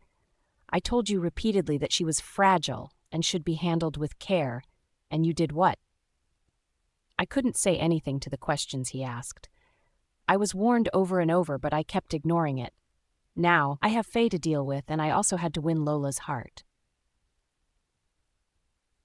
What do I do, Nathan? Faye keeps trying to get with me, and Lola doesn't seem to want to have anything to do with me. I don't think she cares enough about me, I said while I sat on the couch with my head in my hands. I was slowly losing it, and it's only a matter of time before Daxon loses it. I'll suggest you actually give her time to realize that you both need each other. You should also be nice to her and show her that you want to be with her if she'd have you. She's your mate after all, and she must feel the mate bond too, he said. I was about to answer him when I smelled her faintly and heard voices outside the house. She's here now. I'll talk to you later, man. Congratulations on finally getting your mate, and thanks for the advice. Anytime, buddy, he said, and the mind link went silent. I walked towards the curtain overlooking the front side of the house and saw Lola there with a guy her age. The guy left shortly after, and I went to sit on the couch hurriedly before Lola could reach the front door. She walked in and saw me sitting on the couch, but walked up the stairs like I wasn't sitting there. As I watched her leave for her room, Faye's words kept ringing in my head. I shook my head to clear my head. This is my mess, and I will definitely find a way to clear it. Lola's POV. The next morning I woke up late and ran down in panic to see Rose and Jaden being cozy and comfortable on the living room couch. They both looked up as I rushed into the living room, breathing heavily. Wow, calm down, Lola. What's the rush? Rose laughed as soon as she saw me. I stopped to catch my breath as they both laughed at my expense. I thought I was late for training. I managed to squeeze out in between breaths. Rose looked at Jaden and looked back at me. I'm so sorry, Lola. I told Jaden to give you a break for today because Lila told me you'd be hanging out with a group of friends later today. I did not know he did not inform you otherwise, she said to me apologetically. She even came down with her shirt turned inside out, she said as she glared at Jaden, and that was when I realized that I was indeed wearing my shirt inside out. I did not even realize. I muttered, and they both burst out laughing. I was about to turn towards the stairs to get changed when Rose stopped me. Oh, I almost forgot, Lola. I ordered a phone for you to aid communication with Lila and now your new friends since you don't have access to the mind link yet. And it came yesterday while we were at the pack house, she said, and I nodded excitedly on the spot I stood on. I'll get it and bring it to your room now. It has my number, Jaden's, Lila's, Nathan's, and of course, she paused and looked at my face intently before she said the last one, Adrian's. At the mention of his name, my heart skipped a beat and my excitement went down a notch, but I tried to keep it out of my face. "Oh," was all I could say as I nodded my head. After that, I turned and left for my room. I had barely removed all my clothes when a knock sounded on the door. I knew it was Rose, so I did no bother asking who it was before I opened the door after putting on my bathrobe. I was shocked when I came face to face with Adrian. He looked sinfully gorgeous, and I felt my breath hitch in my throat. I instinctively went to my bathrobe, pulling it securely around myself. He cleared his throat and pushed a box towards me.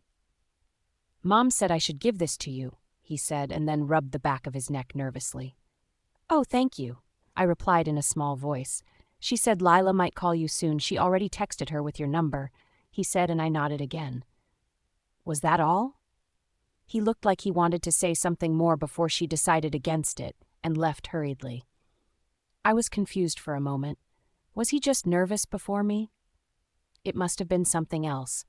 I shook off the matter and closed my door before holding out the device in the box. I know what a phone is. I've seen it in my former pack, but I never knew how to operate one because I never had access to it. It felt so light and shiny, and I fell in love with it immediately. I tried turning it on, but I couldn't do so. I let it be on my vanity mirror before I went into the bathroom to bathe and do my business. I took a while in the bathroom. I was about to wrap my towel around my body when I noticed that the silver tattoo on my chest was already getting more visible. I did not really pay attention to it and left the bathroom. I was picking my outfit for the day when a shrill sound came from my vanity desk. I was so frightened I crawled under the bed for a while till the sound stopped. After it stopped, I wasn't sure if whatever the sound was still in my room, so I stayed under the bed, fidgeting. It wasn't until I heard a knock filled by Lila's voice that I left my hideout. I ran over to the door, opened it quickly, and dragged Lila with me to hide again. She did not hide under the bed with me and looked at me confused. "Get in here, Lila," I whisper-shouted, but she looked at me like I had lost it. "Why? What are we hiding from, Lola?" she whispered back. A shrill sound came from my vanity table. I don't know what it was, but it might be back again to attack us. She stood up, ignoring how I called after her in a hushed voice, and went towards my vanity desk. I crawled out of the bed just enough to watch her every movement. She got to the vanity table and looked back at me with a smile on her face. I wondered what was funny. "Did you say the sound came from your vanity table?" she asked, and I nodded my head vigorously. She laughed lightly before she turned towards the vanity table again. Soon enough, the shrill sound came on again, and I instantly went into hiding, only getting up when I heard Lila laughing uncontrollably. She became even more hysterical with her laughter when she saw my confused face. I waited for her to stop laughing before I asked her what happened. "The shrill sound came from the phone, Lola. I was the one who called you initially before Rose let me in," she said, and I felt so embarrassed. "Oh, I had no idea," I muttered as I walked towards my closet to pick some clothes. Lola must have noticed my mood because she came towards me and held my hands. "I'm sorry if I made you feel embarrassed. I should have been more sensitive," she pleaded, and I nodded. She picked out my outfit, which consisted of a black skinny jean, cute mint green top, and a black slip-on to go with it. She excused me after picking the outfit, and I hurriedly put on my clothes so I won't keep her waiting. I met Lila in the living room talking animatedly with Rose. Those two can talk your ears if care is not taken. I cleared my throat to gain their attention. Lila was smiling at me when her smile was suddenly replaced by a frown. The frown was directed to someone behind me. I smelled him before he reached the living room threshold. "We should go, girl. Greg and the rest of the gang can't wait to see you again," she said, putting emphasis on Greg. Bidding farewell to Rose, she pulled me out of the house. Just before the door closed, I saw Adrian's handsome face contoured with anger and jealousy. Lola's POV. "He definitely feels the mate bond and wants to be with you too," she laughed as we neared the car that I just noticed was parked in front of the house. "Huh?" I asked. I wasn't really paying attention to what she was saying. My attention was on the handsome man I left behind. What was that expression on his face? It couldn't have been jealousy. I must have seen wrong. I said Adrian likes you too and feels the mate bond. You should have seen his face when I mentioned Greg, she said as she doubled over with laughter, letting go of my hand in the process. You think so? I asked her, my heart skipping a beat in anticipation. I know that he feels the mate bond too, Lola. You should have seen his face when I mentioned Greg. I believe he wants to be with you too, but he's feeling reluctant about it. I went mute as we entered the car. If he truly loved me, why did he have sex with Faye? Why did he not say one word of assurance when I told him what Faye did? A lot of questions ran through my head and I tried to shake it off. I'm going to have fun today and worry about Adrian later. My goal is to work better on myself and grow beyond anyone's imagination, so until he decides to speak up and take responsibility for the relationship, I'd act like I did not see him either. Throughout the car ride, Lila chattered nonstop about how her first night with Nathan was, how good it felt to finally find her mate, how gentle Nathan was with her. You do not want the full details of how she said Nathan was with her. I tried to follow her constant chatter, but my mind couldn't help but wonder about a lot of things. I felt grateful to Rose and Jaden for taking me in and standing by me against their son. I thought about how my life had changed in the span of a week. I went from almost dying to going to have coffee with people I just met. Jasmine? I called out to her. She'd been so silent since yesterday, and I know Adrian is the reason. Yes, Lola, she said softly, almost like she was sleeping, and did not want to be disturbed, but I know otherwise. She's my wolf, after all. Thinking about Adrian? I asked, and she scoffed. As if, she said, making me laugh out loud. What exactly does that she-wolf have that I do not? She suddenly asked, and I resisted the urge to roll my eyes. So much for not thinking about him. I'm sure her wolf isn't half as gorgeous as you are, but her human side is, and no one has ever seen you, I said, and I could feel her rolling her eyes at me. But Lila said he likes us. Why can't he just man up and choose us? She questioned. Same thing I've been thinking, Jas. Same thing. If he's not going to outrightly choose us, we might as well just focus on growth, Jas. If he eventually decides to choose us, he should regret not picking us earlier, I said, and she nodded her wolfish head. I was about to speak again when Lila's "We're here" rang through the car. I looked up to see that we were at a cute ice cream shop, still within the pack. From what I saw from the car, the pack also had a big mall and beautiful places we could have shopped from the other day. Lila, you said the human town was the only place where we could shop the other day, I exclaimed, and she laughed. Fine. I shouldn't have lied because you'd have figured it out anyways, but I just wanted to take you beyond the pack that day. I did not want you to come across Adrian and get your mood spoiled again, she explained, and I nodded my head. And I also wanted to piss Nathan off, she said before getting out of the car. I laughed a bit before getting down after her and following her into the ice cream parlor. We entered, and she seemed to be searching for something until I heard a loud voice from a secluded seat towards the back of the room. Lila, Lola, over here? We looked towards the sound to see Avianca waving at us excitedly. We waved back at her before heading towards where they were seated. Hi, guys, Lila and I greeted them simultaneously before taking a seat. The one seat available after Lila sat down was the one beside Greg. I remembered his words from last night and felt my cheeks growing hotter. That was the first time a guy would tell me that I deserved to be picked over everyone, so it was kinda huge for me. Hey, Lola, he said gently beside me, making me look into his face. He looked gorgeous too, but he wasn't Adrian. Hi, Greg, I said quickly and looked away from him. Your outfit is cute, Lola, Lotana said, making me smile at her. Thank you, Lila picked it. I sent a small smile to her, and she grinned at me back. Now, shall we order for our cup of goodness? Our princesses kept us waiting, and now that they're here, let's not waste any more time, Avianca said, and we all agreed. I couldn't decide on what flavors to pick since it's been so long. I had ice cream. I had forgotten what it tasted like. Lila ordered a sundae for me with a variety of toppings.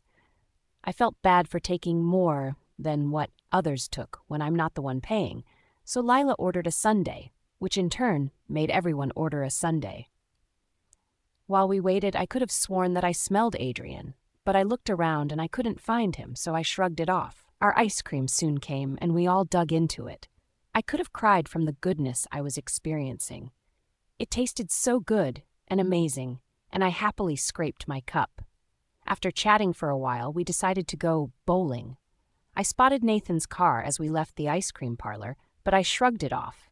Anyone could have that kind of car, and since Lila doesn't seem to be bothered about it, I did not bother about it either.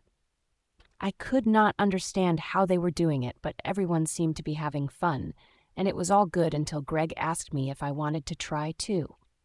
I nodded my head, and he led me towards one of the alleys. He showed me how to position my body, and I tried it, knocking half of the bottles down in one go. I was so happy I hugged Greg without thinking. I pulled back, and before I could wrap my head around what I did, Greg was on the floor with a familiar man punching the daylight out of him. Imagine my shock when the man was finally pulled off Greg, and it turned out to be Adrian. What's going on? Adrian's POV. As I looked at her retreating figure, I knew I messed up my chance this time. Nathan was trying to comfort me, but I knew he was just doing it out of the relationship we had. I did not know what came over me. I just saw red immediately I saw her hugging him. I could have blamed Daxon for what happened, but it was all me, and Daxon is very mad at me right now. We could have had a chance with her, but you fucked it up again, human. He bellowed in my head, and I bowed my head in shame. It all started in the morning when I heard her running like something was amiss, only for me to realize that she was doing so because she thought she had missed her practice. I was at the top of the staircase, listening to everything that was said between Mom and her. I did not like the fact that she was hanging out with the guys from yesterday. One of them was the one who saw her home yesterday, and I felt my blood boil at the thought of her hanging out around him again today. I saw my opportunity to see her when Mom talked about bringing her new phone to her later in her room. I waited till I smelt Mom before opening the door to my room. "Mom?" I called out to her, and she stopped in her tracks before turning around to face me. "Yes?" she asked with an attitude, and I wondered if it was a good idea to ask her for the favor. We haven't really talked since the morning she slapped me, and it's been putting a strain on our relationship. I know repairing my relationship with Lola will repair the relationship between Mom and I too, so I had to go ahead with it. "Can I take it to her?" I asked, pointing to the box in her hands, and she raised her eyebrows at me. "What do you know that I'm carrying, and why do you want to take it to her?" she asked with her free hand on her hips. "I know it's a phone. I overheard you talking about it to her." She cut me off mid-sentence. "You mean you were eavesdropping?" she said with a pointed glare. "And I'd really like to talk to her to at least sort things out between us." I finished, and Mom's eyes softened a little.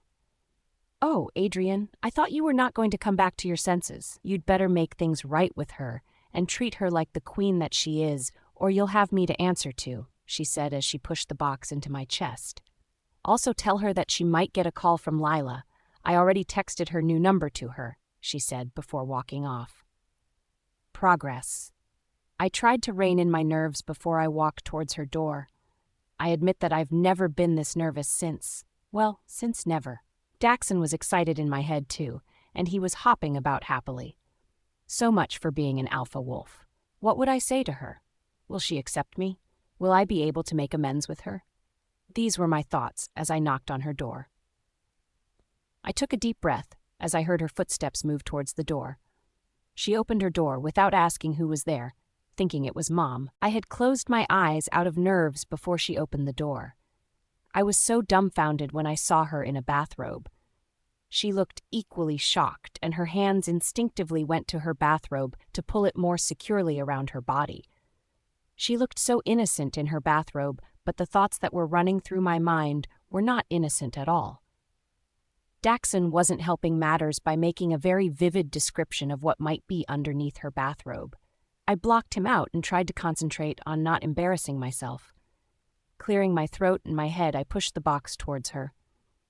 "Mom said I should give this to you," I said, rubbing my neck nervously after she took it from me.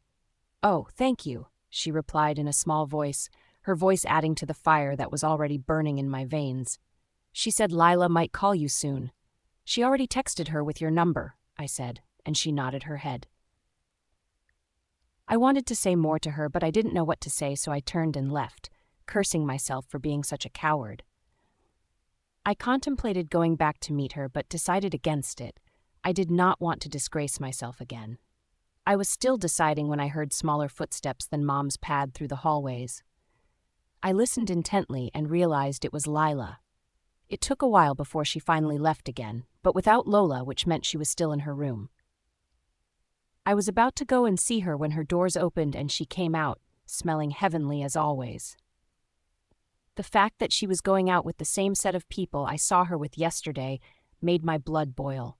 The thought of her smiling at any man or being friendly with them made me see red.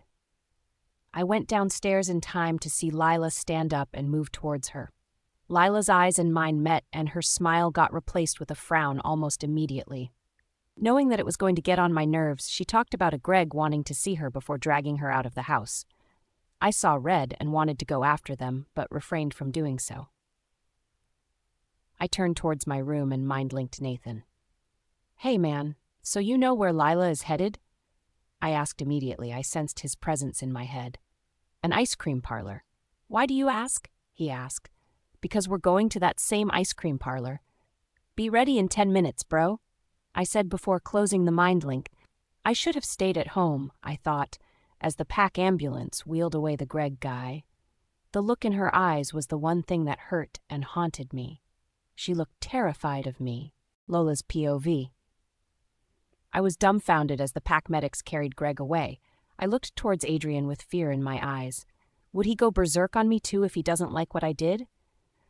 Will he go around beating people and making a bad name for me when he did not even choose me? Even for a fact that Greg is a werewolf, he could not easily recover from his injury, and the pack medics had to be called in to take care of him. That was how bad Adrian hit him. Avianca, Lotana, and Alex all looked at me differently, and I couldn't help the sigh that escaped from my mouth. Lila was the only one who stood by me as the medics left. "Lola, He wanted to speak up when Lila shut him up. "This is not the time to apologize, Adrian. You shouldn't have done it if you'd have apologized for it.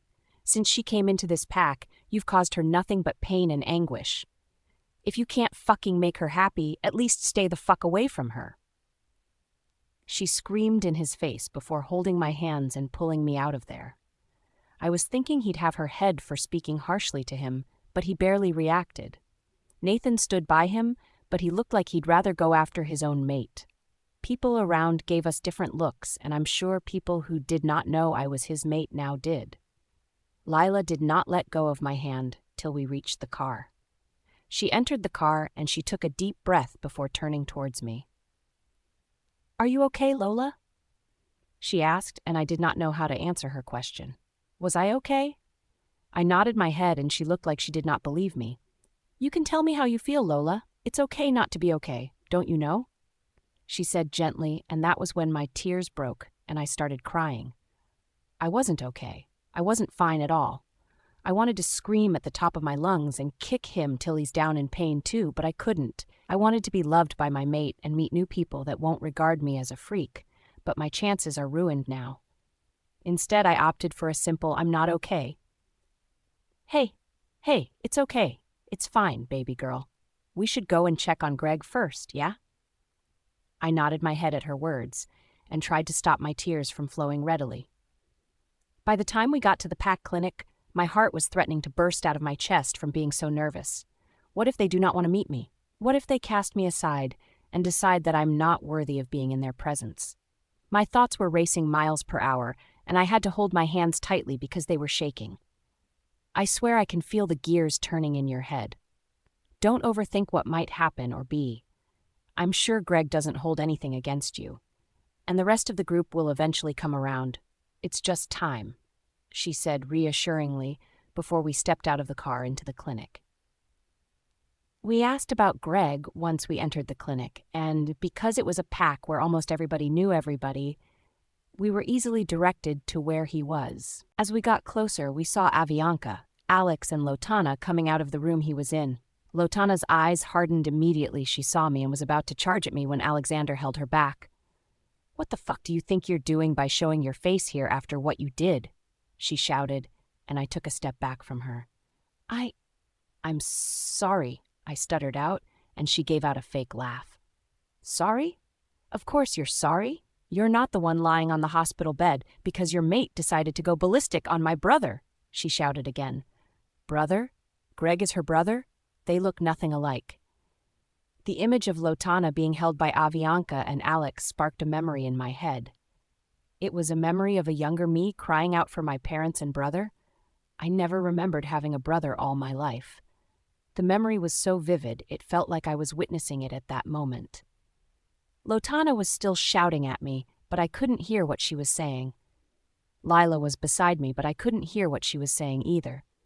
I was in that memory, and I could feel myself shaking uncontrollably with tears rolling down my face. My younger self looked so sad and beautiful, and my heart couldn't help but break for her.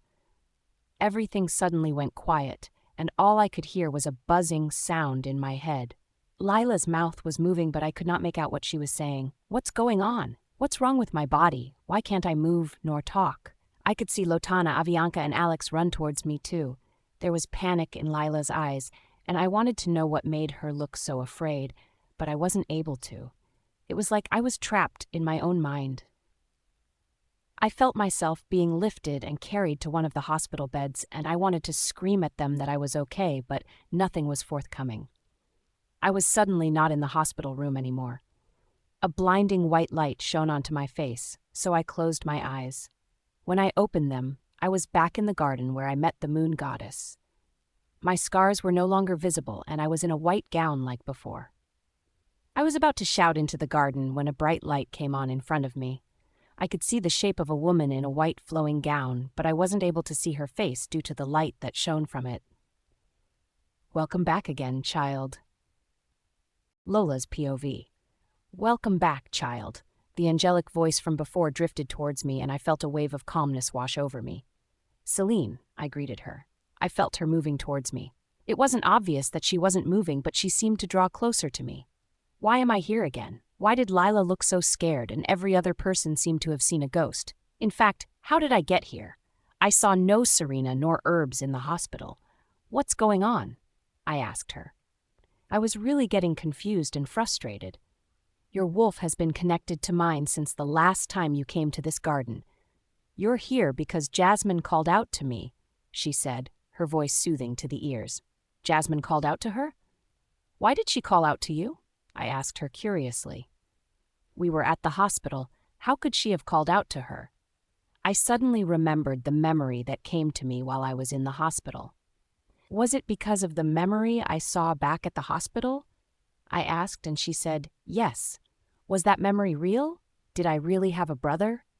What happened 8 years ago? I asked rapidly, and she sighed.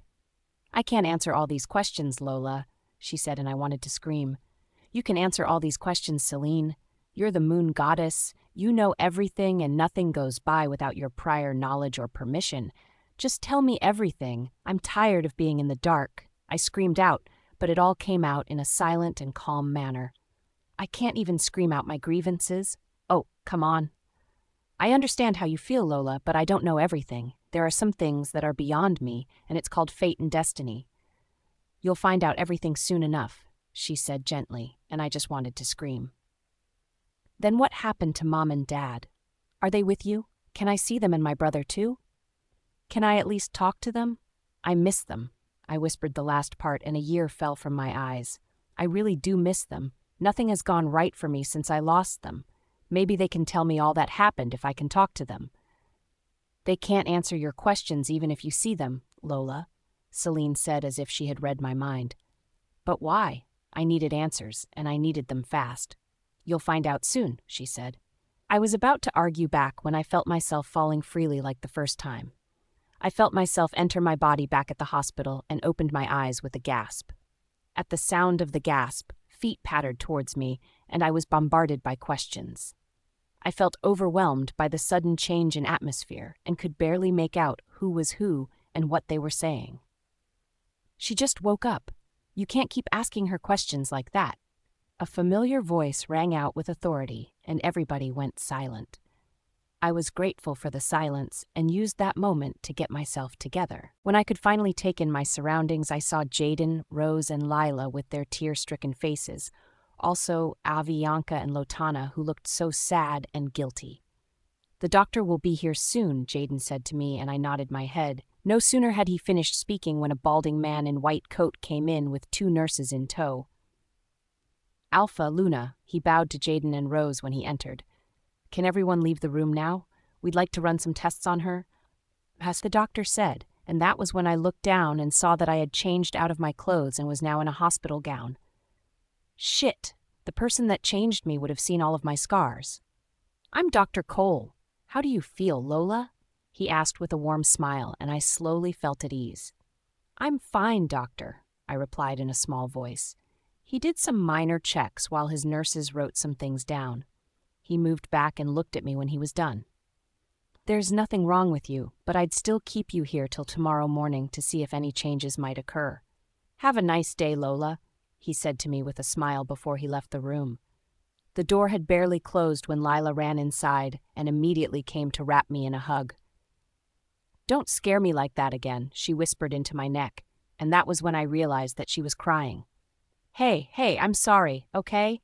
It's okay, don't cry please," I said while rubbing her back. "How many hours was I gone for?" I asked, and she pulled back from my body so fast I thought she was burnt by fire. "Hours," she exclaimed. "You were gone for 4 days, Lola." Another voice sounded from the door. I looked up to find Rose looking tired and worn out. 4 days? I was only gone for like a few hours. Celine and I just spoke for a while. I couldn't have been out for 4 days. I looked at all of their faces to check if they were playing with me, but they all seemed so serious and sad. "I'm sorry. I didn't mean to be such a nuisance or bring you stress. I'm sorry for any form of inconvenience I might have caused you. I apologize." "I should be the one apologizing," Lotana spoke up. "If I had not been a bitch and shouted at you, you might not have gone into shock like you did. I'm really sorry for what I did, Lola. I sincerely apologize," she said in a small voice, but I heard her loud and clear. Before I could speak up, Rose beat me to it. Now, ladies. You can all leave now and sleep in your houses for tonight. I'd stay with Lola," she said, but the girls did not seem to agree. "That wasn't a suggestion. It's an order from your Luna, and I wouldn't take no for an answer," she said sternly, and they all nodded reluctantly. Lila hugged me one more time before she left the room. Just before she moved away from me, she whispered, "You're so strong, Lola," leaving me confused. Rose came towards me once everyone left. She came to hug me and held my hands after she moved back. "Thank you for coming back to us. I wouldn't have been able to forgive myself," she said, her voice breaking. I gave her a smile, and she returned it with a shaky one. Remembering that someone must have changed me, I asked her the question I was dreading to ask.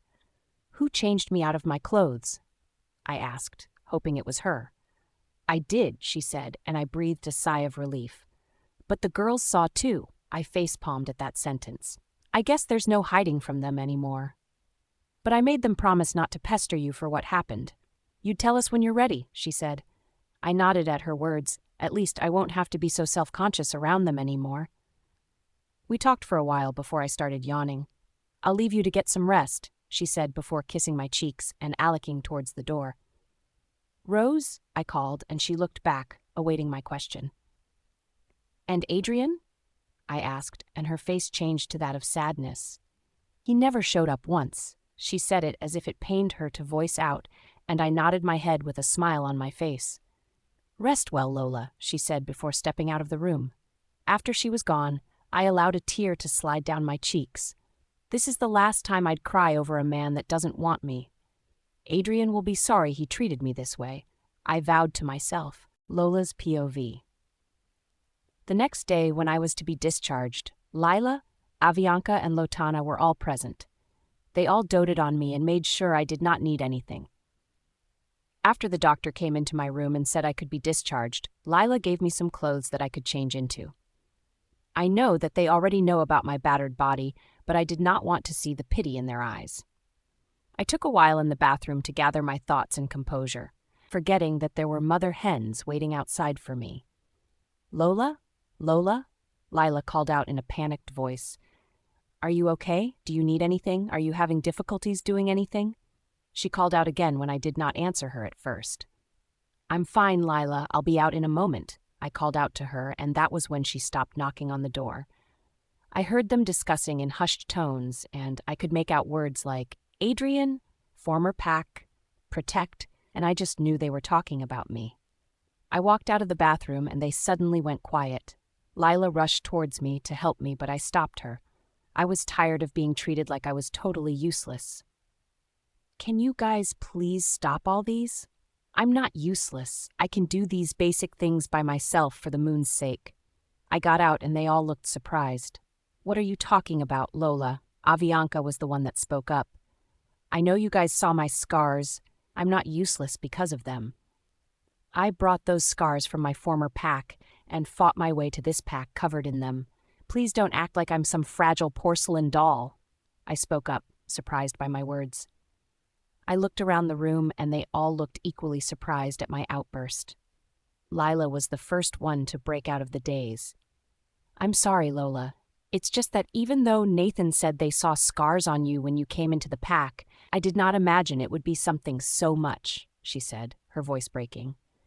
It's a hard pill to swallow that people would willingly do something so horrendous to their kind. She finally broke down into tears, and I felt bad for making her cry. She was only watching out for me. I did not have to be so harsh. I moved towards her and hugged her while she sobbed harder into my shoulder. I did not want you to think we'd treat you like your old pack did or kick you out because you're different. I'd never treat you like that, Lola. You're my best friend, remember? She said while sniffling. I was about to answer when Lotana spoke up. Hey, where does that leave us? She said with a pout, and I almost laughed. You've always liked Avianca more than you liked me, she replied with a roll of her eyes. That's not true, and I also want to be Lola's best friend. You don't get to keep her to yourself, she said and crossed her arms over her chest. I also want to be her best friend. Avianca, who had been silently watching their banter, also spoke up. We can all be best friends. I spoke up, and Lotana and Avianca agreed immediately, while Lila still pouted a bit, even though her eyes showed that she did not mind. I didn't mean to be ungrateful for the love you guys are showing me, but I don't want to be treated differently. Just treat me the way you always have, I said, directing my words to Lila in particular. They all nodded, and I smiled at them in return. Group hug? Lotana asked, and we all hugged. Even though it was a bit uncomfortable, but I was ready to get out of my comfort zone. We should have a group name, Avianca said, and the others shook their heads in disagreement. I was wondering why when she spoke up. Hear me out, guys. What about the L? She said with a grin, and we all shouted no at once, making her move back with her hands over her heart. You guys scared me, geez. We were all laughing when Rose came into the room. I see you ladies are having fun. It's time to leave the hospital now. Lola needs to rest, she said, and I shook my head in disagreement. But I'm perfectly. I tried to speak up, but she wasn't having any of it. You'll not argue with me, young lady, she said with an intimidating look in her eyes, so I kept quiet. We silently left the room, and I saw Jaden and Nathan waiting. I tried not to be too disappointed when I did not see Adrian with them. I already knew he wasn't going to be here. He did not show up for 4 days, after all. Nathan took the girls to the pack house, while I shared a ride with Jaden and Rose back to the house. The car ride was silent, and we all decided to ignore the big elephant in the room, Adrian. We got to the house, and I went in first, while Jaden and Rose stayed back to discuss some things. I was hit by his scent immediately. I opened the door, but I steeled my heart to not be swayed by a simple act or gesture. I had barely made it to the top of the stairs when he came out of his room looking like shit. Well, he deserved everything that happened to him and will happen to him. I did not acknowledge him and moved past him towards my room. I was halfway there when his voice stopped me in my tracks. Lola, I turned towards him with anger in my veins. You don't have the right to apologize to me, Adrian. Or should I say Alpha, since you'd be getting your happy ever after with your Luna soon. I hope you have a good life together. Scumbags fit each other perfectly. I said with venom in my voice before storming into my room and shutting the door with so much anger. I refused to be doormat for anyone anymore. He should have a good life with his bitchy, chosen Luna. I have a self-development journey that doesn't involve him, and I'm going to excel at it. Adrian's POV. I think I just created a beast. I watched Lola as she walked away from me and slammed the door with force, making me flinch a bit. I felt a sense of pride and also felt like I had been kicked in the heart. That could only mean one thing. She wasn't going to take my bullshit anymore. Sure, it did not sit well with me that she talked to me in that manner. I was an alpha wolf after all, but it also made me feel proud that my mate was slowly standing up for herself. Scratch that. It meant my mate would not be taking any bullshit from anyone because she has guts now. Daxon was basically wagging his tail and whimpering in my head when she was shouting at us. I had to admit that it turned me on a bit. The alpha mate in me wanted to slam her against the wall and show her that she was mine and going nowhere, while the part of me that offended her was so ashamed I could barely look her in the eyes. Congratulations, you succeeded in making her hate us. I hope you're fucking happy now, Daxon growled in my head, and I just rubbed my palm all over my face. I did not have a comeback for him. Nothing I would say would justify the reason I did not show up at the hospital for 4 days. She was not responding to anything for 4 days, but I couldn't go there because I might go berserk and make blood flow in the hospital, so I stayed back at home, getting updates from Nathan. The first day was worse. I had been sitting in my bedroom after the whole bowling alley incident when Nathan's voice came into my head. Lola just collapsed at the clinic, man. His panicked voice came through the mind link, and I went rigid. Daxon immediately started whimpering in my head at the news that his mate had collapsed. What? That was the only word I could get out. She looked perfectly fine before she left with Lila. I'm on my way back to get you, so we can go to the clinic together, he said, but I wasn't even listening to him. My whole thoughts were on how I had been the cause of her pain and suffering since she came into the pack when I should have been her protective shield. If I had not allowed my anger to overtake me at the sight of her hugging that pup, she might not have collapsed. I don't deserve to see her. What? Daxon boomed in my head, but I paid him no heed. Head straight to the clinic, Nathan. I won't be going to see her, I don't deserve to, I said into the midlink. What? You can't decide that for her. If you're ever going to win her back, now is the time to do that, stupid. Nathan shouted into the mind link, but my mind was already made. I wasn't asking for your opinion on this matter, Nathan. I'd suggest you keep them to yourself until I say otherwise, I said, and the midlink went silent. Maybe I was too harsh, but I also wanted to be left alone with my thoughts. I couldn't imagine seeing her take her last breath when I was with her. You're such a fucking coward, Adrian, Daxon said angrily in my head, but I couldn't care less about what anyone said in that moment. Yes, I was a coward, but I'd rather not watch her die. Mom came home that night and lashed out at me, but I was hell-bent on not going anywhere. There wasn't anyone who could tell me a particular reason she was hospitalized, and I could barely feel the connection to her soul inside me. I raised you better, Adrian. You'd regret your decision whether she lives or dies, she said as she left my room that night. Daxon refused to talk to me. My parents refused to talk to me. Nathan would only give me updates when I forced it out of him. I was alone, completely alone, and I was slowly losing my mind. I thought about rejecting her, but my heart felt like it was going to burst out of my chest any time I thought about it. It wasn't until yesterday that she came back to life that Nathan told me the real reason she collapsed and what Lila had told him. She apparently collapsed after one of the girls from the new group she went out with started blaming her that she was the reason her brother was in the hospital. The doctor stabilized her, but the greater shock came when she was to be changed out of her gown. Nathan said Lila had come to him crying about how no one deserves what she went through. He mentioned seeing her scars when she arrived in the pack, but she thought they were marks from where she was running and did not bother with it after they clothed her. I shook uncontrollably, and the only thing that stopped me from going to the hospital to take her into my arms was the shame from not showing up initially. I was so nervous when I heard that she was getting discharged that I couldn't get any sleep. How would I explain why I was absent to her? Would she be willing to work things out with me? Do I deserve her? I was preparing what I was going to say to her when I heard the door to the house open and close. As the footsteps made their way up the stairs, her scents invaded my nostrils, and I wanted to hit myself for being such a fool.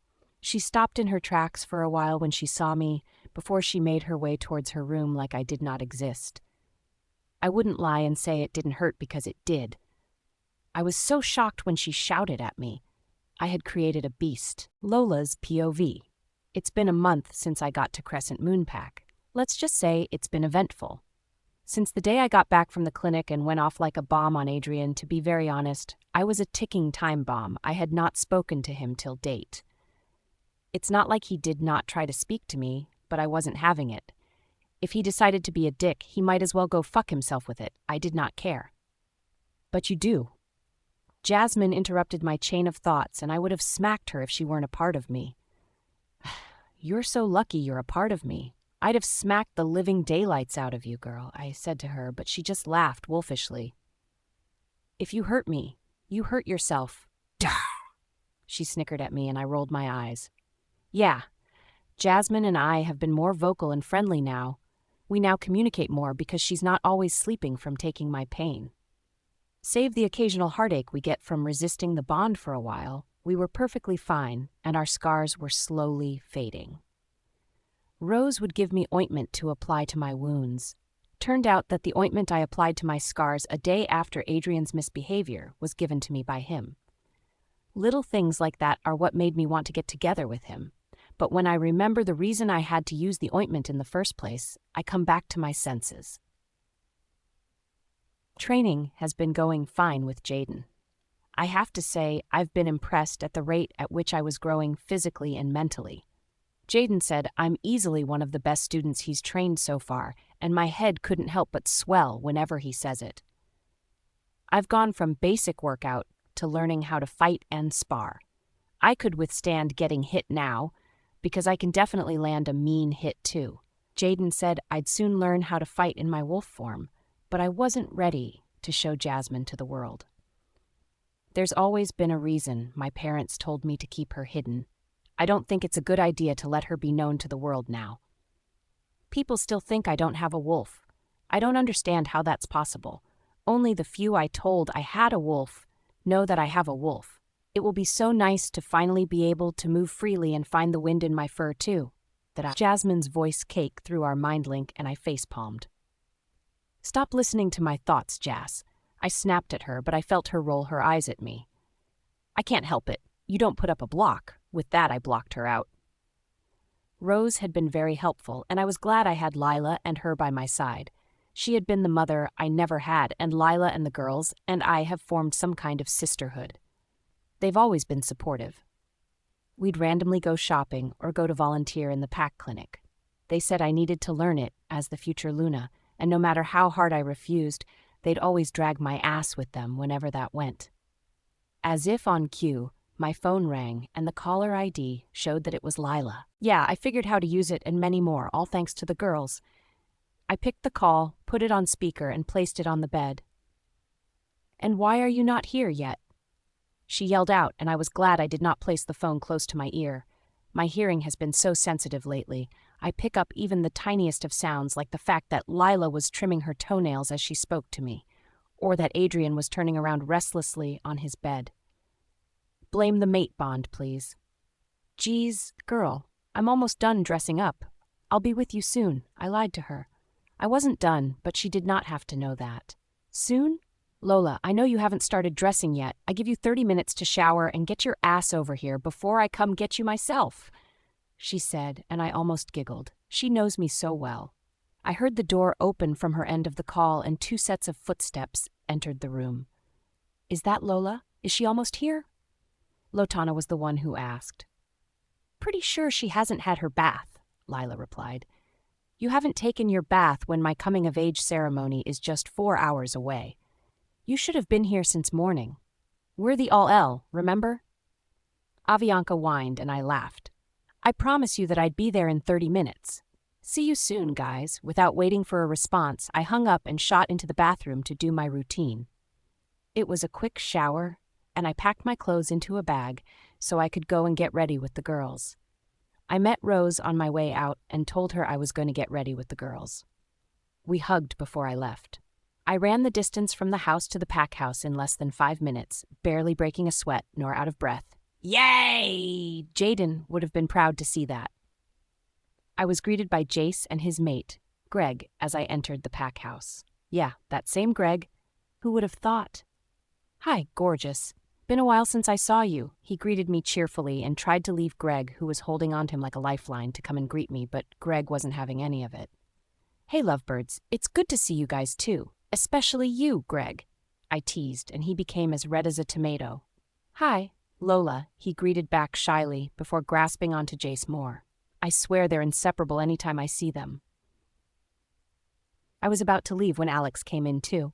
Hey Lola, looking extra nice tonight. Did you do something with your hair? He asked, and I shook my head in disagreement. I noticed he sniffed the air quite a number of times and looked at me weirdly, but I shook it off. I'd see you guys around, I said before I dashed off towards Lila's former room. She moved into Nathan's house, but we still meet here when we have a group outing. Hey guys. I greeted them as I entered, and they all answered me, even though I was chastised a little for being late. We all dressed up prettily. Avianca was in a strapless red gown that had no back. Lotana was in a midnight blue gown that accentuated all of her curves. Lola looked stunning in her white gown that made sure all eyes were on her all night, and I was in my signature black dress. We all did our hair and had minimal makeup on. We left the room some minutes to 7, and all eyes were on us as we left the pack house. Or should I say all eyes were on me? The guys we passed all looked at me with hunger in their eyes and sniffed the air like Alex did before. I shook it off, and we entered the garden where the ceremony was to take place. We were all together until Avianca had to go on stage like Lila did the last time. I suddenly felt hot, but chalked it up to the black clothes I wore. I kept fanning myself and adjusting my hair that was almost reaching my back now. The heat was becoming unbearable by the seconds, and I could feel my eyes trying to close on its own. I tried to tap Lila, but I couldn't, as I felt the heat turn into a raging fire, starting from my fingertips and consuming the entirety of my being. I screamed out, disrupting the ceremony that was going on. I heard snarls and howls of male wolves around me, and wondered what was going on. Lila tried to touch me, but she just made the pain worse, making me scream out again. She's in heat, Lila said to no one in particular. Jace and Greg were with us in a twinkle of an eye, trying to ward off men that were coming towards me. What's going on? What's heat? Mate! I want mate! Jasmine whimpered in my head. As Jace and Greg tried to wave off the men coming towards me, a loud growl that shook the whole pack house was heard, and everyone moved back from me. Someone held me in their arms, and I felt slightly better. I opened my eyes to see who held me, and it turned out to be Adrian. Mine, mate! Jasmine kept chanting in my head. You can sleep now, baby. I'll take care of you, he said to me softly, and that was all I needed to close my eyes and be free from the pain. Lola's POV. I was still screaming when Adrian ran into the room. Before I could speak, he'd pulled me into an embrace. Hey, Lola, look at me. What's the matter, baby? What's wrong? He asked worriedly, and I pointed towards the bathroom door where the stench of blood was coming from. Soon, you'll be mine, was written boldly with blood on the white bathroom door. What the fuck? Adrian swore under his breath, but I heard him, gently sitting me on the bed. He went to look at the window that was now opened. He slammed his hands on the window sill, making me jump in fear. He must have noticed the effect the sudden sound had on me, because he came towards me and held me.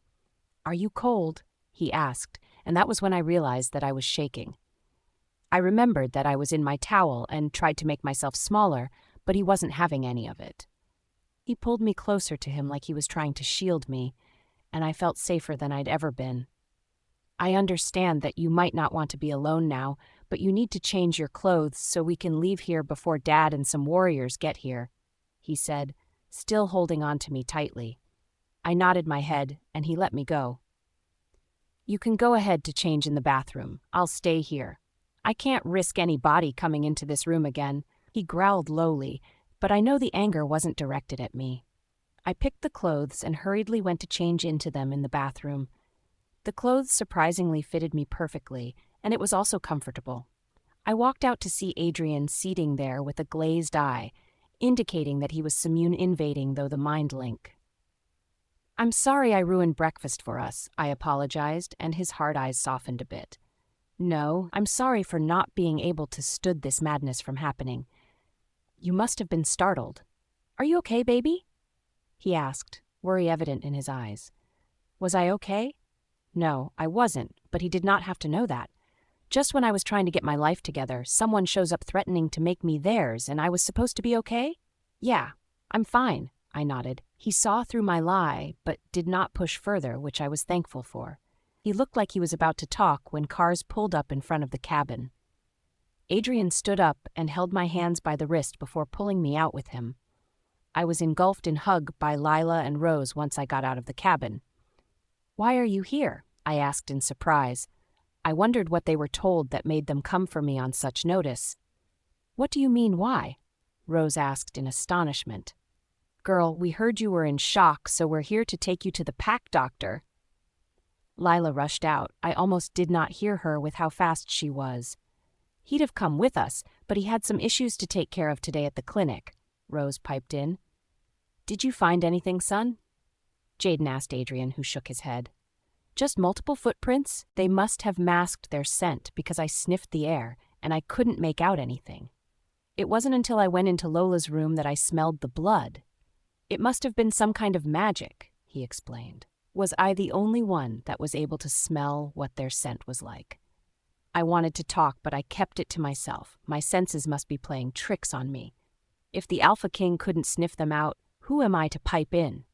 A powerful wolf, one that hasn't been seen in years. A voice echoed in my head and I got confused. What is Jasmine up to now? "Jasmine, this is not the time to joke around. The situation is pretty serious," I snapped at her in my head. "I heard the same voice, human. I was about to ask you about it. Don't you dare snap at me." She snapped back and I got more confused. What the fuck was that sound and what did it mean? "Nathan, you should take the Luna and the girls home." "That we'd be right behind you," Jaden said to Nathan, who immediately nodded. Rose and Lila led me towards the car, where Nathan was already waiting for us. I looked back at Adrian and he looked like he'd rather be the one to drive me back to safety than trust anyone. "Let's go," Jaden said to him. He hesitated before he turned around to go back into the cabin with his father. To be very honest, I wanted him to be the one to drive me back to the pack house. I feel safest when I'm with him. Whoa, where is that coming from? Was I losing my mind? It probably has to do with the mate bond. The ride home was shorter than I thought it would be. It was probably the pain that clouded my judgment on the way here. Rose and Lila chatted with me excitedly, but all I could think of was Nathan. I felt so alone, like something was missing within me. I wanted to be with him at all times. I did not understand this sudden urge to be with him, but I kinda liked it. We drove straight to the pack clinic. The doctor did a quick checkup and said I was okay, so we went back to the house. Rose offered to make food for me, and I agreed. That stupid culprit ruined my breakfast. I ate a little, thanked Rose, then made my way to my room. On the way to my room, I had the urge to enter Adrian's room and sleep in his bed. His scent comforted me, and I want to be wrapped in it always. Instead, I took one of his shirt and made my way to my room. I changed into his shirt and got into bed. When I was alone with my thoughts, it drifted back to the message written in blood, and fear shuddered through my body. Who was the person, and why did he want me? Lola's POV. The next morning, I woke up with some kind of strange feeling rushing through me. My senses were heightened so much that I could hear even the faintest of sounds from the forest behind the house, like the little noises made by the insects in the forest. "Do you feel it too, Jasmine?" I asked, and she made a sound that seemed like a groan.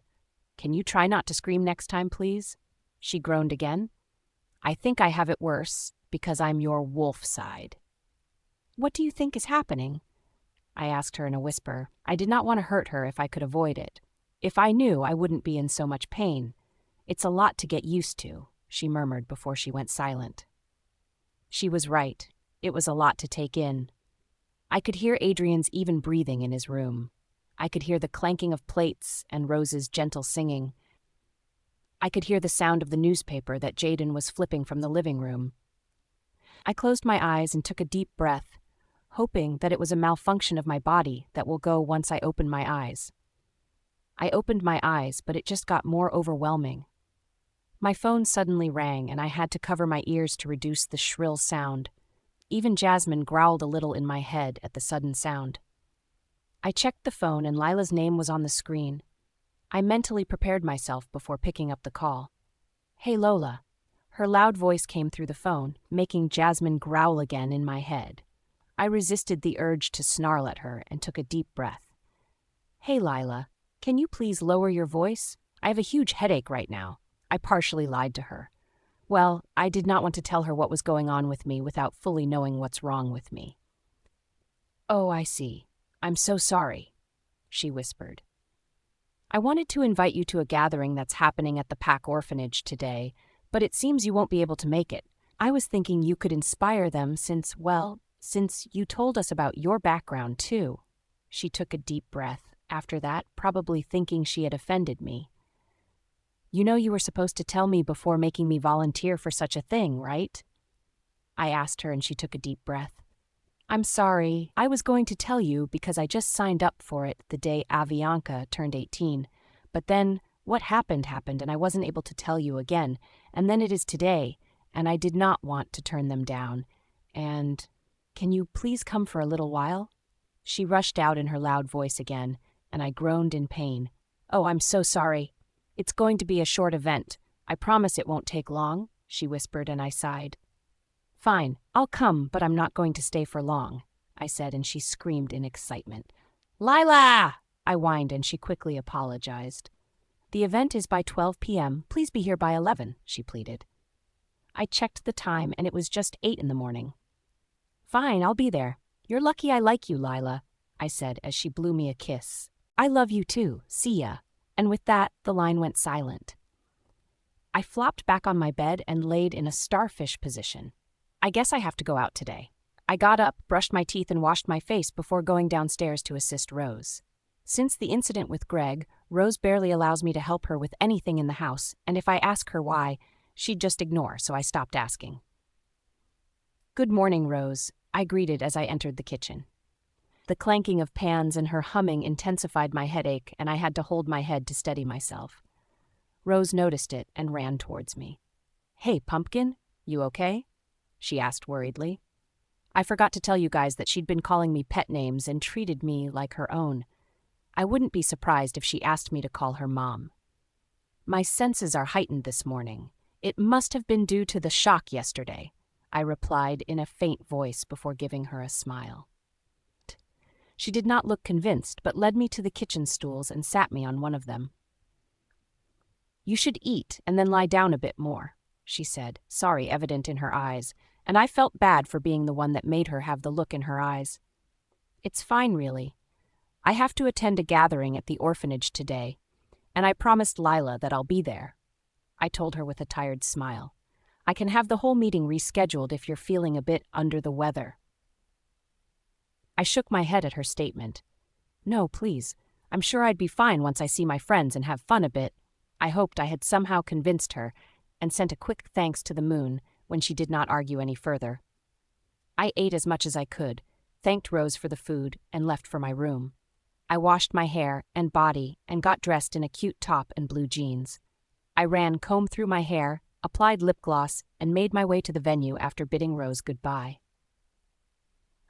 I made it to the venue just in time and saw the girls waiting expectantly.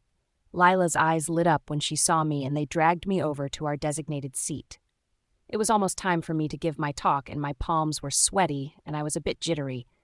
My name was soon called, and as I made my way towards the makeshift stage, Faye appeared in front of me with her minions. Lila was beside me in an instant. "What do you want, bitch?" she snarled at Faye, who laughed humorlessly. "I do not have business with you, elf. I only have eyes for freak over here," she said, and her stupid minions laughed like it was the funniest thing in the world.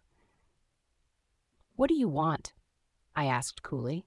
I wasn't afraid of her. I just wanted her to be gone out of my sight. "So she speaks. The orphan speaks," I thought you were going to hide under the shadow of your friends forever, but it looks like you've got some guts, she said, and I just looked at her. She was boring me. Is that all? I have children to talk to and your presence isn't needed, I told her and made my way towards the stage. You really think you're going to become Luna? Adrian will never choose you, freak. An orphaned freak like you can never be great, she said, and I stopped in my tracks. If she had said such a month ago, I'd have cowered and cried in a corner, but not anymore.